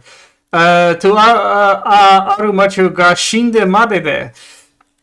Naretsu, girl, she's obviously some kind of mage witch character. She's feeding all the she has like 20 familiar looking animals, and she big feed back into the big feed food bowls and whatnot, and then she walks into the room where this grandmother character is, some grand witch looking woman, grandma, and she walks in and says, "Oh, hey girl, you have a year to live. Oh shit. You're going to die." Yeah. And she goes from, What are you saying? Why, this is my birthday, what are you saying? alright, here, I'm casting a spell, you will see your own death. And you're going to age 100 years in one day for a whole month, and then you die. Right, you need to collect these tears of joy. You're going to collect pure tears of joy, 1,000 of them, before the end of the year, otherwise you're dead. Good luck. And it's kind of funny. Hello, I am a new character in this new show. Grandma walks in and goes, "You're going to die." Yeah. Shit. Yeah. Rip. And there's a small commentary of. She goes from, couldn't you just tell me earlier than a year? Then I wouldn't have just... Yeah, couldn't you tell me? Give me a little bit more time to kind of, prepare a little bit for that. And then she goes from, well, but she knows the answer herself. If she knows she had the time, she wouldn't do it. She would just laze about to the end of days. And now this is the time she has the maturity, the will, the understanding, and the urgency to do the task, etc. And at the end, she collects 2 tears, not of joy, but pure tears, and that apparently is good enough. Right. Not of pure joy, but also some grief inside of them, some accepting grief. Here, blah blah blah blah blah. Yeah, gotta get those real boobies. Those real tears. Those real tears. Those real tears. But anyway. But I'm not going to continue. It wasn't my jam. It was fun. Immediate drop. Immediately dropped. Also, immediate drop is Guilty Gear because I don't like the voice. Strive as shit. Strive as shit. Because I don't like the voices. Oh yeah. Soul Bad Guy is voiced by the voice actor of Kota Mikire. Okay. It doesn't feel like it fits, and the. But Ellie, I thought all Japanese voice acting was the same. It's just like American voice acting, right? Like I thought it was. Oh man, Nah, it isn't. Oh, no. And another thing is that it very much tries and does a reasonably good job of introducing the lore of the setting. I now know more about the setting of Guilty Gear than I did before. But unfortunately, it does require you to care about these characters before you come in. And it's one of those situations. And I don't know these characters enough. Yeah, you don't give a shit. Yeah. Well, I care a little bit because the setting was. Care a little bit. You don't, but you don't care enough. You don't. No, the lore is it's a decades-old lore fighting game lore, yeah, so it's convoluted in as all lore decade-old lore is, and they suddenly and rapidly introduce the lore and it makes sense enough, but it's a little bit too complicated. And the characters I don't know enough, and there are too many of them right away, and the voice of Soul Bad Guy, a main character, which I feel like he would appear a lot in. It doesn't fit for me. So for all these factors, I'm not going to continue it. All right. Well, now you don't have an image for Fire Force. I do have an image. It's a higher up the ranking. Okay. So let me just. I'm gonna give you an image, right? I'm gonna put this in the box. Oh yeah, right? yeah. I'm gonna plap that in there. I want you to bring that up for us while we talk, because I do want to talk about Fire Force first, because I want to kind of get right into it. So there you go. Bring that up for the chat. Yeah. Refresh this. Bring this. Yeah. And then. Sorry, I do need to. Because you guys in the chat, you know what time it is. It's time. I'm watching. Yeah, there it is. Another 20 trillion Fire Force Twitter discourses. Let's go. So, let's get into it. So I actually kind of have a few problems with this first episode, Ali, which could be shocking because I am, of course, Fire Force's strongest defender. I am the strongest defender of Fire Force ever, right? There it is. Yeah. So let me kind of give you. I'm gonna give you my problem, right? I have no fucking idea what's happening. Oh no!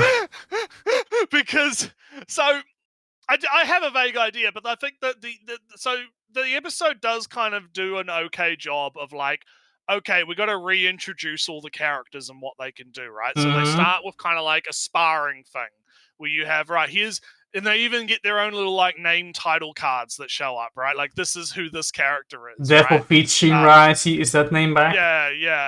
Yeah. So. And I appreciate that part of it, right? That's okay because it had. To be fair, it has been what?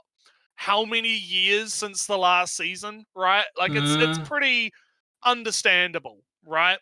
The problem is they didn't do that with the story. So like you have, okay, here's like a quick kind of recap of what happened, but now you have all of a sudden the guy that's the head of the 8th, right, is like he's like, okay, here's my report on like kind of what happened, right? We did this, and this. There was this fight and that fight, right? And then that ends, and you're just kind of like, okay, yeah, that's cool. And then out of nowhere, the army shows up and arrests him. Out of nowhere. And it's like, all right, there's no build up for that, but I guess. And then, oh, wait, the army's working with the white faction now? What? Wait a minute, what? When did this happen? And then we cut kind of to the white faction. They're making their big play where they're teaming up with the Pope, and the Pope is on board, and they bring the eye patch guy, who's like the big believer, the big faith guy, because he saw God, and that's how he lost his eye, right? And you have there's if you remember, there was the electric girl, right, who has electricity. She has like the crown on her over her face, yeah. So she has the ability to like read minds or emotions. Oh yeah, I remember that. It was like an episode and or thing. She effectively uses this to fucking gaslight girl boss everyone into like believing that God wants to turn the planet into the sun. Oh, great, yes, as you do. And I will admit the way that they portray it is really fun because they're showing like the conversation, and as the conversations are happening, you have text showing up on the screen, which is like her mind reading powers, where she's like detecting confusion, apprehension, rage, like the emotions of all the people in the room, and she's like determining how best to gaslight. What's the best way to gaslight these people into believing her bullshit, right? And it works. The guy just kneels down, and he's just like, yeah, all right, I guess we're joining you guys now. I guess the country now is aligned with the white faction, just like that. Just all it took was the gaslight girl boss to and so. And then that kind of leads into the setup for the season, which is the head of the 8th is currently in prison. All right. Everyone's about to do big treason. Against the big Pope? treason. Yep, against the Pope, against the government, against the army. Yeah, big treason is about to happen because it's big treason or the planet's going to get turned into the sun. So yes. That's kind of the setup for the season. And like I said, it was an okay episode, but I did feel like I would have liked a little bit more of, okay, what actually happened directly after? Because they showed a bunch of like stuff that did happen in the previous seasons, but it was all kind of disconnected and not really like, okay, here's like exactly like, okay, what was the last thing that happened? Because I literally don't remember.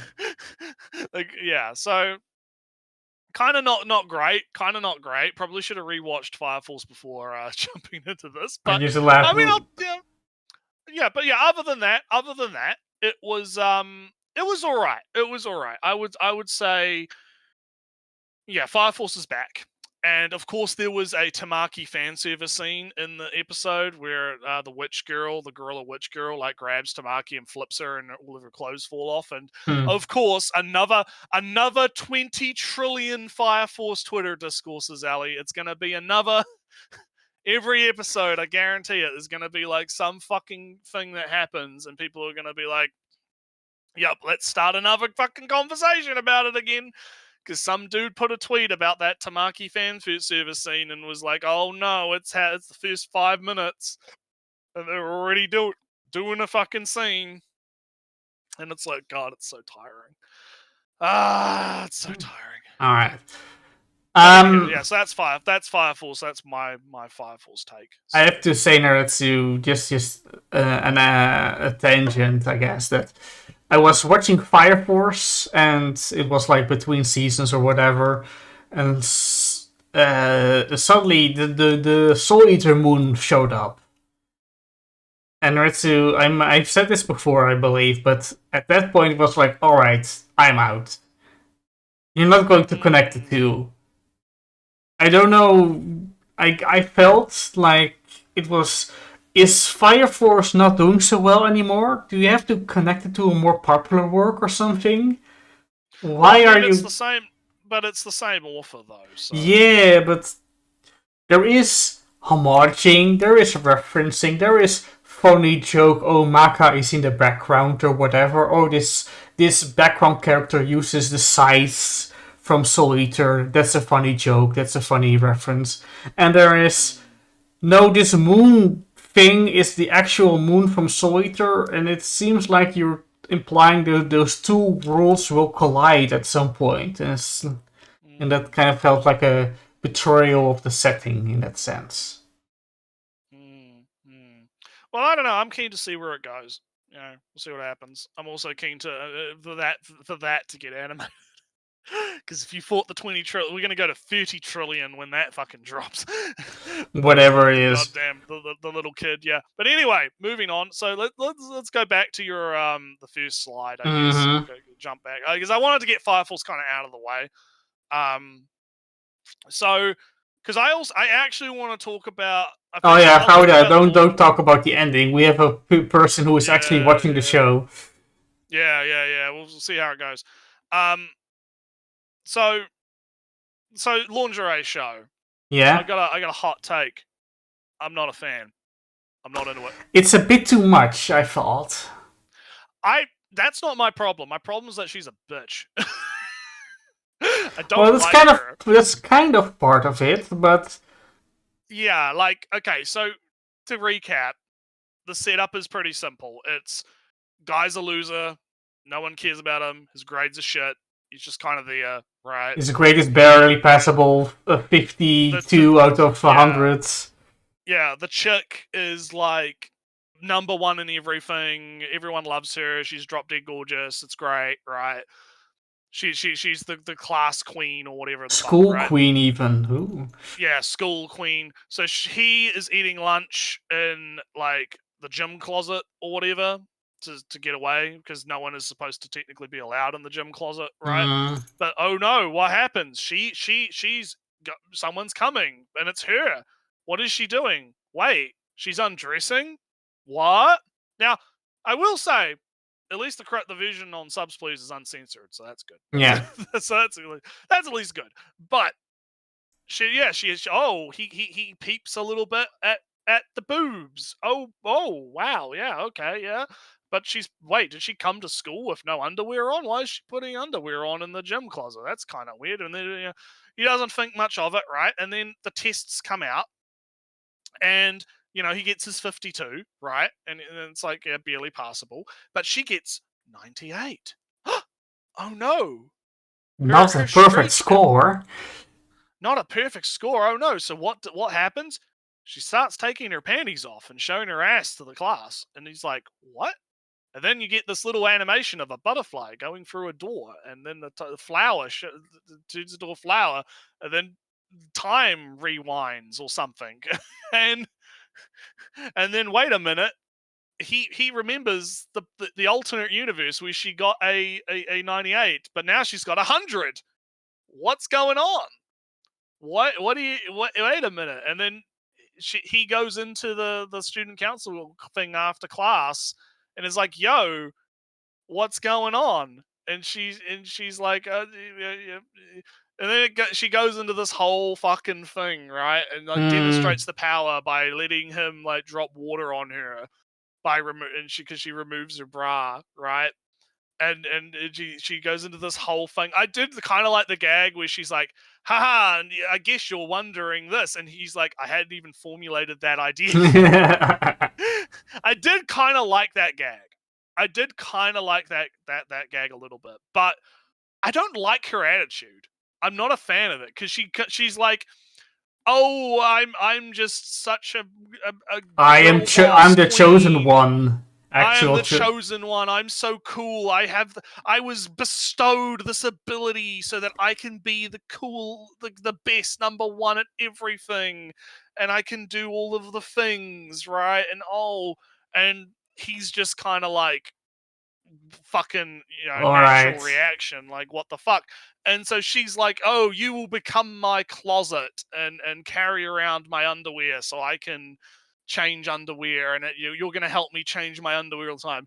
And he's like, no, I don't think I will. This is insane. Like, and then he gets blackmailed. Yeah. So her response to that is to set up a situation where he falls on her and she screams, and all his life is ruined. The police show up. He's about to get, expelled, and she's like, well, I could easily stop this from happening by and so he gets her to undo it, and the cost of that is he's now going to get blackmailed into being the closet. And she's like, oh, you're such you're gentlemanly, and you don't look, and it's so cute and sweet, and no. I don't like it. And I think the reason I don't like it is, like, it's not just like, oh, she's like a dommy mommy or a, like, whatever. No, she's just a fucking cunt. Like, she's just a bitch. Like, she's like, she's up her own ass. She's up her own ass, right? She's being bare ass, like, even. I'm bare ass, yeah. She's being all like, I'm perfect, and I can't, but I'm gonna use this ability to be perfect, and nothing can ever go wrong, and I'm such a cool queen. Oh yeah, and then she's like, her response to, like, oh, he's rejecting me is not to, like, negotiate. It's literally to go straight to blackmailing them. So right? I am going to give this another episode, mostly because I might too. I'm not dropping it right away because she's a bitch right now, but that could change. This is they're going to based on the OP we saw at the end of the episode. I have a feeling that's where they're going. Is like she's gonna have a character arc, right? Yeah. My problem's gonna be, am I gonna be able to fucking tolerate her? Well, I tolerated like Sid from Eminence's Shadow for like 2 seasons before I went, nah, he's never going to change. So I have a tolerance, but the anime name of this one, I think it's like, please put them on. Yeah, Haite Kudasai. I forget her name, name. Something like that, but no, I just found her to be, like, kind of insufferable. I mean, the itchy is good, right? And the itchy is hot. Or don't get me wrong. That's not the complaint. The complaint is just she's not my type. Is kind of the problem. Yeah. So I'm kind of like, yeah, no, I'm not. All right. But like you said, I'll give it like a couple more episodes, right? We'll see where they because this was the setup, right? They've done the setup. Now we're gonna see what the status quo is gonna be, right? And we'll see how it goes. But the first impression was not a good one. It was not great. Subpar impression, I guess. Which is in stark fucking contrast to Rock Lady. Well, let me be controversial and say I didn't like this episode. Oh no! I thought the setup took too long, and kind of the reveal was too short. I can kind of see that. But I guess let's kind of do. No. I'll talk a little bit more. I do think it's there's something admirable about introducing this super patriarchal society of school where women are thought to be subservient, to be motherly, like some, You like, gotta was be it, the perfect woman, yeah, for what the was it high that class. that Viola, that Nazi guy thing of like a woman's purpose is to be subservient and be motherly and whatever. Or whatever, yeah, And yeah. this is how the Okay, so this ties into the setup. So let's do the setup. So the mm, setup is you have this posh, high class, big academy yes, only for the super giga wealthy or people that are in government and have big connections, right? It's the only people going to this school are the cream of the cream, the daughters of the true rulers of Japan or whatever, right? yeah, Big, big shit. And then we have our main girl who's introduced in the cafeteria, they're having a conversation about music, and she's like, "Oh theater, yes, opera actually, oh fear." I think it was theater. I can't remember. She's like, opera, I "Oh believe actually. yes, my favorite was this one. That was you could really tell the longing for wanting to go back to Spain and whatever." And then you find out she's a commoner. She's a dirty commoner, and she only got into the school because her mom married into a rich I think it was a real estate tycoon or something, like Yeah, rich real estate tycoon, and so now she's able to go to this big posh, fancy school, but she's working her ass off to try and save face because she can't embarrass the family, right? No embarrassing the family in the posh school. Big no, right? And I kind of understand your criticism of the pacing because it is a very slow burn episode, right? And I think they could have probably have gotten to it a little bit quicker because a lot of the first half of the episode is just kind of the same thing where it's like, oh, she's trying to kind of pretend to be like the posh aristocrat, right? mm-hmm. But she's not deep down. She's actually like she's eating all this food and she's like, man, I could do with a fucking beef bowl right Yeah, now. That kind of thing. But it does kind of lead into the setup where she bumps because her whole aim is she wants to be the top dog, the girl that gets the big award, right? yeah. The big The big Perfect Lady picture in the Awards, hall, the the perfect lady award. Yeah, she's aiming Submissive and for it. Breedable Lady Award. The submissive and breedable award, yeah. But she bumps into her main competitor, who is our black-haired girl in the image, who is just as posh and elegant. And she bumps into her, and it's like, oh, she's so pretty and elegant and cool, and oh, I'm so sorry. Oh, but wait, there's something on the ground, Ellie. Something on the ground. What's that on the ground? It's So, a guitar pick. guitar pick, and it looks very metally. It's got a skull on it. It's And a black snake. and rose thorns Oh, and a skull. oh. And so she's like dwelling on this, and she's like, oh, I wonder what this could mean. And then the next day, the black-haired girl, what is she doing? She's like crawling on the ground. What? This is not Looking what I for would like. something. Looking for something. Cool. And in order to save face, our girl doesn't spill the beans right away, but she decides to follow the black-haired girl, and she goes to a abandoned school building, Elias. Oh, abandoned school building. What could she be doing at the abandoned school? She's playing the drums, and she's rocking out hard to the drums. The sickest And solo drum you'll ever hear. You'll ever hear. And so she comes in and is like, hey, I've got your guitar pick. And she's like, oh, yay, my guitar pick. Hey, you should, Join up. Join up because you obviously play guitar because no one else in this school would know that that's a guitar pick, would they? Also, you have callus on your fingers from playing guitar. Yeah. I can tell, yeah. Because when they went earlier in their first meeting, she did grab our protagonist by the hand, and that would be the moment that she would realize that she had callus on the fingers. So the other but our girl is like, there's some hints going on here. There's some hints of some backstory. Some ooh. She played the guitar, but then had to let it used go for this school. And also there's someone in her past, maybe a dad, maybe father, dad, old dad. You know, the original dad, not the dad-in-law, right? Ooh. But as she's walking out, what does our drummer girl say? She says, "Well, I guess you're not good at it anyway." and our girl is like, "Fuck you." Fuck you, you posh cunt! I'll fucking show you, you fucking. And so they do a big jam out session. And I will say, like, so there's a bit of like an interesting 2D, 3D animation stuff going on a little bit.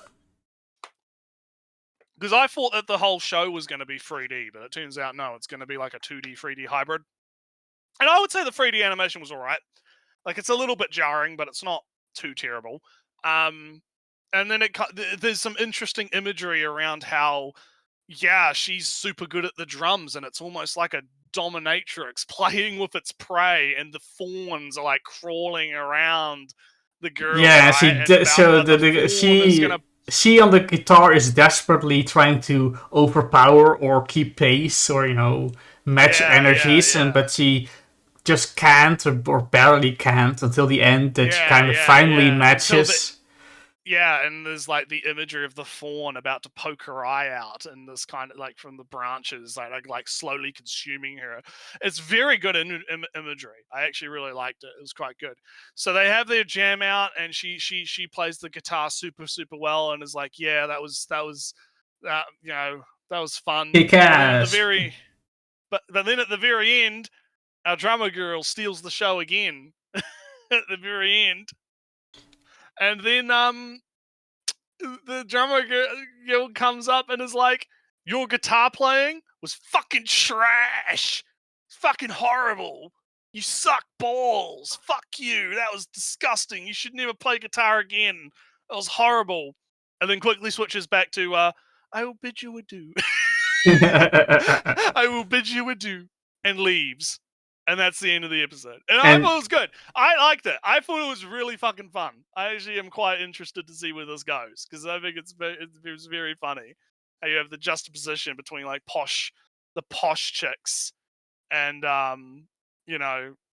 and whatnot versus like, oh, they're actually into like hard rock or hard metal, right? Hard metal playing. So yeah, I'm keen. I know. Yeah, I agree with your criticism that the pacing was a bit slow in the first episode, but I think the payoff was kind of worth it. I think the payoff was really good. So yeah, I'm gonna keep up with it. It's gonna be one of my watches of the season, and we'll see how it goes. But anyway, I guess you have a bunch more shows. Yeah, I mean, this I put it on the bottom of the list in this sense on this page, because it was one of my lesser liked things of this first showing. This listing, this order might of course change in the future, or just doesn't matter anymore. Things are gonna get axed. That's also true. Anyway. More shows. Also, I can that one show that you didn't watch. I can quickly just Well, I'm gonna go refill my drink real quick because we've been going for a bit. So I will be back in a quick second. So, can a boy-girl friendship survive? I'm not at the level. I'm not at the level yet that I remember all these characters' names, especially all these new show's characters. Guy is kind of bullied, but he has a hobby. His hobby is making accessories, putting flowers into colored resin, and shaping them into bracelets, chokers, whatnot. For the girls, he likes doing that stuff. So, way back in elementary or middle school, or years back. He had made 100 of them, and he wanted to open a shop for them, and his parents said something like, "Oh yeah, you can do that if you sell 100 of them," which is way too many for a small 13-year-old child to ever do. But so she helps him out because she feels sad for it, and ta-da, he does it, and although he doesn't have a shop, it is still his dream to have his own accessory shop, his own accessory shop. And for now, he just sells them through the store of his parents. And she's the model. And they do, and that just means that she kind of poses with pictures with her arm or her neck and whatnot, or, with the accessory prominent in the picture. So he's doing this for a couple of years now, and two of them, Naretsu, are bros. With the big bros. Bro energy. Big bros. And it's like hey, what you doing? Do I need to pose for a picture? Nah, that's alright. What are you doing? Shouldn't you do something else? Nah, man, I tried boyfriends, they all suck. Yeah, fuck that shit. Oh, hey, you. How are you, other male side character? Hello, my main protagonist, male friend. How are you today? Oh, hello, girl. I don't like you. Yeah, I don't like you either. Why do you hate each other when you dated each other? Why hate each other so much? Because he cheated on me with 4 others. Blah blah blah. So she has, ran through some boyfriends and got bored of them all, but she's sticking with him because she likes when he makes stuff that he's completely focused and doesn't even hear or even really feel big the focus. Big focus. And to cut the summary of the beat by beat episode short, one of the reasons why she likes this relationship is because nobody seems to notice his charms, and she kind of can safely monopolize all this him, because he's kind of gloomy and lonely when he's just doing his stuff. He's a weird hobby, making accessories. So she has him all to herself, and there's no risk that he runs away or anything. So it's all fine and well. Naretsu, danger. There's this girl that suddenly likes his accessories. And suddenly goes like, he's looking kind of fine. And then, she suddenly has to go from, at the end of the first episode, it's already like the question like, damn, do I now have to change my relationship dynamic to prevent him from getting a girlfriend and him being stolen away from me?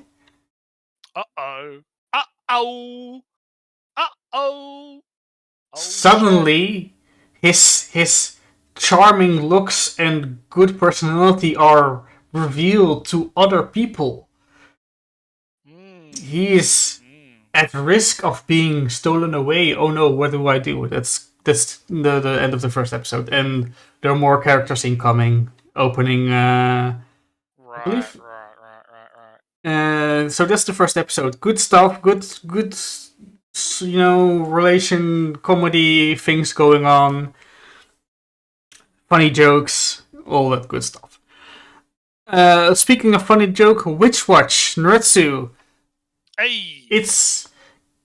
I would recommend this show. It's a good, wholesome, funny show. Oh, really? Okay. Yeah. Alright. Naretsu, our main protagonist boy with the funny spike hair, is because he's an Oni. Descendant from an Oni. Okay. Big Oni energy. Yeah, so he's big, strong. And at risk of telling each joke in the episode and saying that was very funny, there are many jokes and they're good funny. Big funny, haha. Joke funny. Our witch character is silly. Her energy is silly, and she does silly, funny things like She first bursts into the house and goes, we're going to live together. You have to comply. And he goes, oh damn, I have to comply. That's alright, I'll have to deal with that. And then she goes from and then she goes from, alright, we're alone in the room together. Oh no, maybe he's thinking lewd things, such as this and this and this and that and that and that. Oh damn, I'm thinking lewd things. Oh shit. Yeah, okay, all right. You got me intrigued. Yeah. And it has maybe the best OP thus far from what I'm feeling. Good stuff going on. That's good to know. That's good. Funny jokes, funny characters. Alright, I'll tell you one joke. Alright, Retsu, there's a spell. She does big groceries, carry all the groceries, heavy stuff. She has a spell that makes things lighter. Alright? Right. Groceries are lighter. That's all good. Oh no, there's a fire now. She hops on her broom, but 3 people on her broom with her, flying, him kind of just carrying, grabbing, saving somebody from the fire, a high up apartment, and the extra passenger of the people got saved. Oh no, this thing is getting heavy. Alright, I'm going to cast a spell to make you lighter. Oh. And that doesn't make him lighter, just lighter. It makes him also a light personality, which is kind of vibing way beach boy, checking out the vibes, bro. It's all good. Yo. Time to ditch this place. It's time to party. Hey. So suddenly he has that personality. Hell yeah. But oh no, it's still slightly too heavy, so she casts a spell on herself, and suddenly there are 2 people vibing it up, and the person who is rescued. Oh, that's great. It sounds fun. It sounds fun. I might have to add it to the rotation. Yeah, and of course the spell gets undone later, and oh no, suddenly they're heavy and depressed, and like, it's like, you should really call in advance for this stuff. We need to communicate more. This is not how we do things. You can't just show up unannounced. I mean, I kind of am here as a bodyguard, so you should tell me. I'm your responsibility. Alright, I spoiled the joke, but Yeah. Fun. I think we get the picture. Fun show. Funny time, silly things. Has a bit of a Josei vibe. Not shoujo, slightly more adult than that. Speaking of slightly more adult, Cole do generic romance. Yeah. So I haven't watched this one, but I have obviously seen the fucking. Yeah, Stay hydrated, folks. Remember to stay hydrated. So, ignoring all the characters in Naretsu, there's a mystery here. Oh shit. It seems like they are living in some weird simulation, maybe even? What? It's odd. Okay. If you can... Alright, I'm going to break the format, break the layout. Enhance. See this thing here, Naretsu? Oh! Okay. That thing is just there. It's just a thing. They look at it and go, damn, that thing is there. Shit. What could that be? Yeah. The TV has a news report going on that says, oh yeah, so we got some immortality juice going on. So suddenly we have immortality in the setting. Interesting. Okay. All right. And they keep talking about how this place, this Koldu, of course, it was torn down and whatnot. In I don't know when, but it doesn't exist now. But they keep saying how nostalgic this place is. Why do you keep repeating that the place you're currently living in is nostalgic? That feels like it's simulation things going on. Also, she has glasses, and then she uses eye drops from from the company of this guy with a little bit of lipstick, and suddenly her vision improves. She doesn't need glasses anymore. Oh boy, okay. Things are going on. It's odd. It's a mystery. And besides that, Naretsu, there's a bit of body doubles, clones. Okay, so yeah, I'll probably definitely have to put that one in the. It's generic romance, my ass. Things are happening. Oh no, so they didn't say they were in Koldo 2. They are in Koldo 1, but there is an added neighborhood of Koldo 2. I believe that is what they said. So this place expanded or something? All stuff that's very odd, Naretsu. It's Yeah. Okay, all right. Well, yeah. And I mean, I was already kind of sold on it based on the.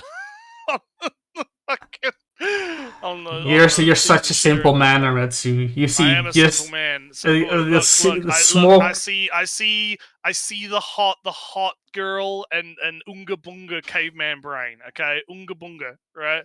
Unga Bunga short hair glasses. Unga Bunga.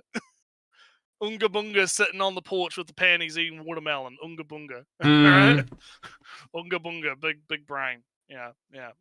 It's a very simple man. But no. From what you're saying, like it, because I mean, I was already interested because of Unga Bunga. But if there's more to it than just Unga Bunga, then it makes it a bit higher on the priority list, right? It makes it a bit, shoots it up a little bit. I do rate Witch Watch a little bit higher in pure enjoyment for the moment because they're setting up all this mystery stuff also. So they're doing some stuff. Yeah, they're doing some stuff. Yeah. Yeah. Next up is Swordmaster from the old blah blah blah. Yeah, which is apparently a Amazon show, which means I'm gonna have to hunt it down. Just go on, yeah. Yeah. Hit up Nya and hit up the Nas. Yeah, gotta do that with the sex robot show too. Yeah, I couldn't find it, but I found it right now. I mean, I'll just. It's up on now. I think it's only a 12-minute show too, so I'll be watching that later. But so maybe anyway, you watched the Country Bumpkin. What did you think of Country Bumpkin? It's good. Because I have read the first chapter, so I vaguely have an idea of what's probably happened in the episode. But I'll let you. Alright, so first up, Naretsu, this silver-haired girl wants to fuck him real bad. Yeah, kinda. Yeah, I remember reading the first chapter, and I'm just like, yeah, she wants that dick. she's desperate, even I would say. She fucking wet just sitting there. Basically, I can't deny that is her energy. But so anyway, I'll let you go. Well animated, funny characters thus far. Main character, older man, is somewhat oblivious to his own talents, but suddenly has to acknowledge that, damn, actually I'm super duper talented. I'm actually way better than I ever thought, because he apparently, he has this dojo in the middle of nowhere and, trains some people and whatnot, but apparently his place is just a factory of the top tier, highest level ranking adventurers and master sword guards, captains ever. So he gets dragged to be the special advisor, special trainer of the Royal Guard. And the chapter kind of this is a part which kind of appreciates, kind of ties into kind of just the age of the main character. That there's this vice captain, this haughty noble guy, Naretsu, who goes from you are washed up old man, you suck, you can't do anything. I'm going to say I'm going to prove that the future is now. The future is now. You're just here because she likes you. You're not that good. So he does a fight, and they're doing this sparring thing, and they're sparring, and this our main character, Swordmaster guy, goes, "Damn, he's faster and stronger than me." But they always shit.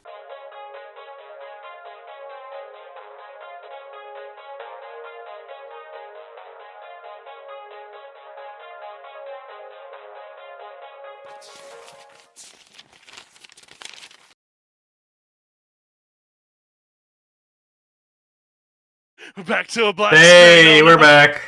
I don't know what happened. This there it is. OBS suddenly crashed for some reason. The whole fucking like Ellie's computer explodes. That just it was weird because you were like, because Discord was fine, like I could hear you. Yeah. I assume you could hear me, but then all of a I just saw suddenly in front of me the OBS just disappeared. But oh yeah, so just right back into it. Right back into it. Nothing happened.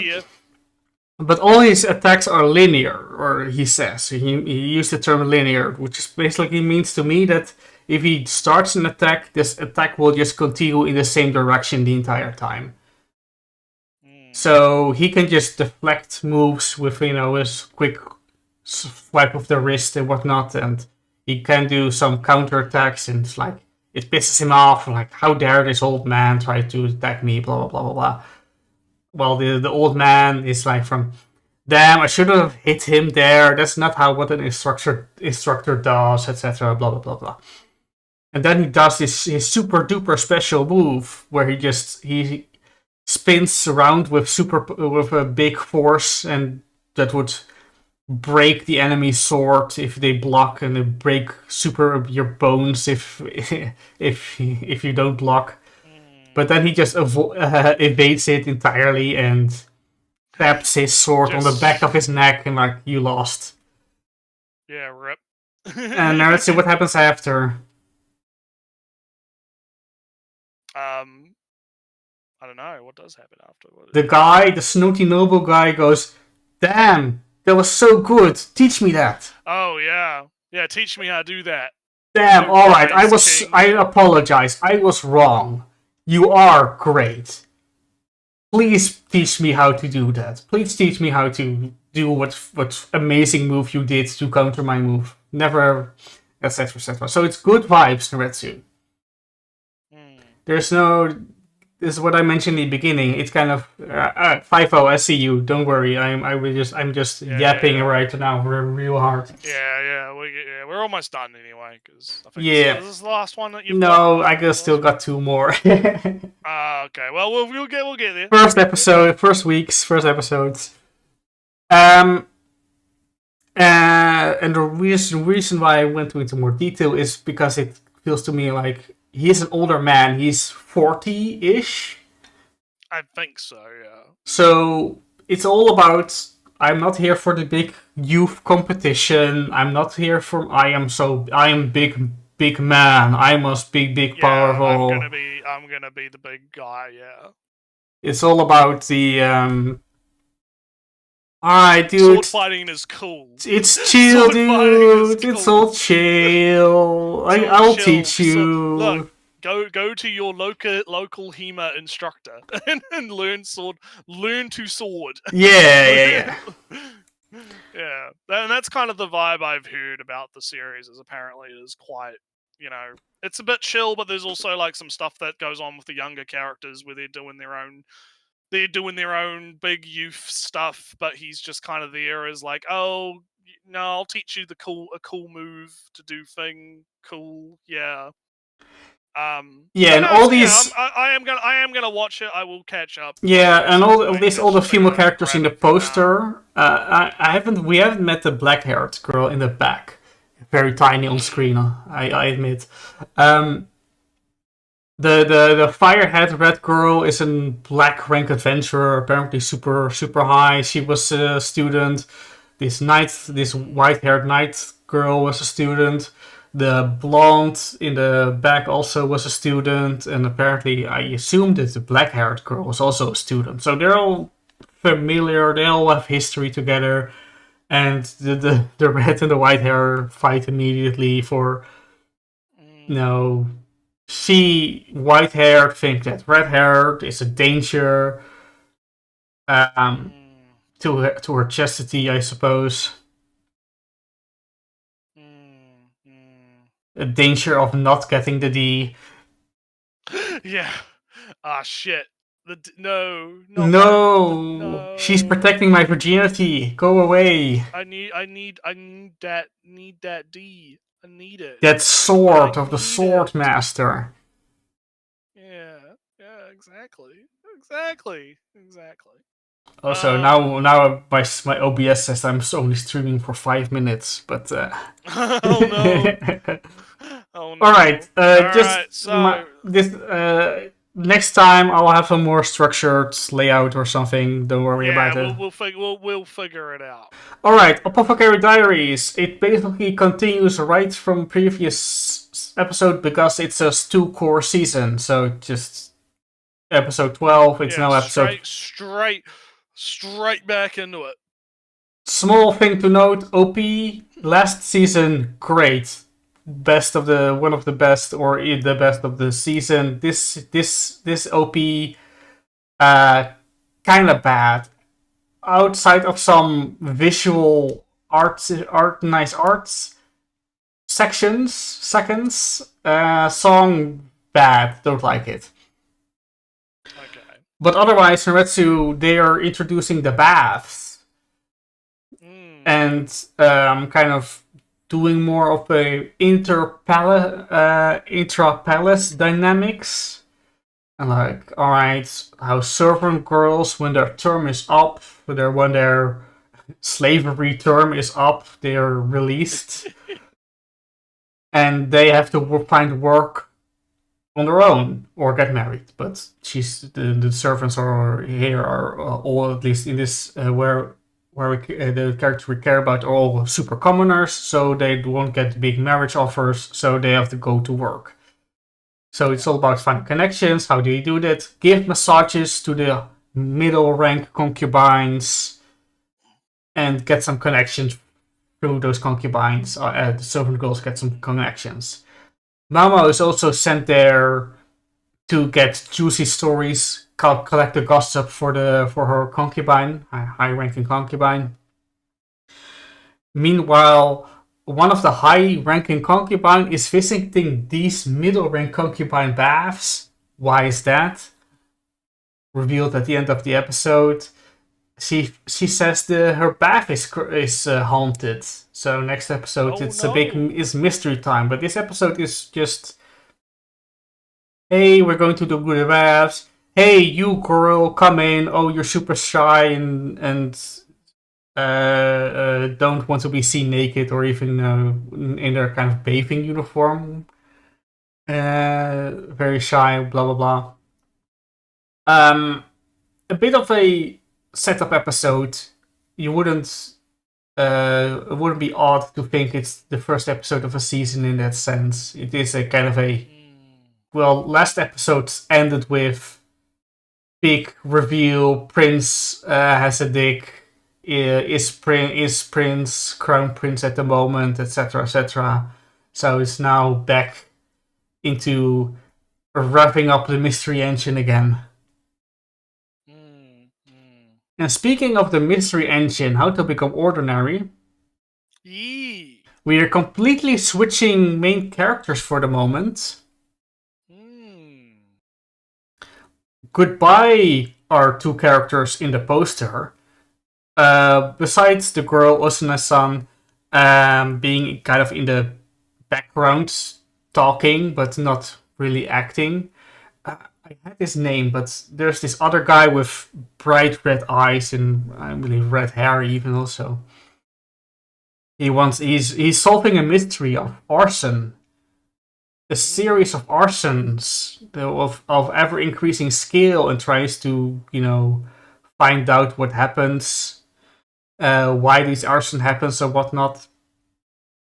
And interesting, Naretsu, it appears that our boy has a girlfriend, which is not the girl. It's completely some other character. Okay, alright. And well, she is now hanging around our new main character all the time. So you would not be, wouldn't be odd to think that they are a couple now. And it's odd, right? To our cute couple go kiss or suddenly have their own girlfriend or boyfriend. And the episode kind of ends with what kind of happened with the after credits of the last episode of the last season, where the van that was used in the kidnapping, if you remember the kidnapping thing. Yes, there was the big kidnapping thing, yeah. That van is set on fire. Ah. In this episode. So now it's the mysteries are back into intertwining again with our main character boy, main character girl, this guy that is trying to investigate the arsons is now getting somewhat involved. Our girl is of course not going to admit that she knows what that fan is and why it's used and why it might have been burned and blah blah blah blah blah. So mystery is going to happen. Small detail again. OP, last OP, first season OP, great. One of the best of the seasons. This OP, I don't like the song, but it is like they asked 20 artists to make a section of the OP and they could pick whatever medium they wanted. Dioramas, right. 3D, drawing, black silhouettes, whatever. It was very fancy. In that sense, the best OP. Did I mention the best OP was the Witch Watch? I like that OP. Yeah. But anyway, that's all of anime, and I think we didn't watch the Sex Bot and Recheck Ranger isn't out yet. Well, yeah, Sex Bot, the Yandere, Dark Elf comes out today. And also, like, Summer Pockets, I said I was going to watch, but I wasn't there. There's a couple, yeah. Like I said, it's going to be in flux for a few weeks while we sort of settle into what we... And drop, like, half of them, even the things I said I like. Half of them, yeah. But anywho, I guess that'll kind of do it then. Well, we actually ended like I can tell you 12 minutes and 35 seconds. Technically ended, yeah. But anywho, I reckon it was a pretty fun time. Hopefully, we'll have a good video for next time, and yeah, we'll catch you guys next time. Later. Bye.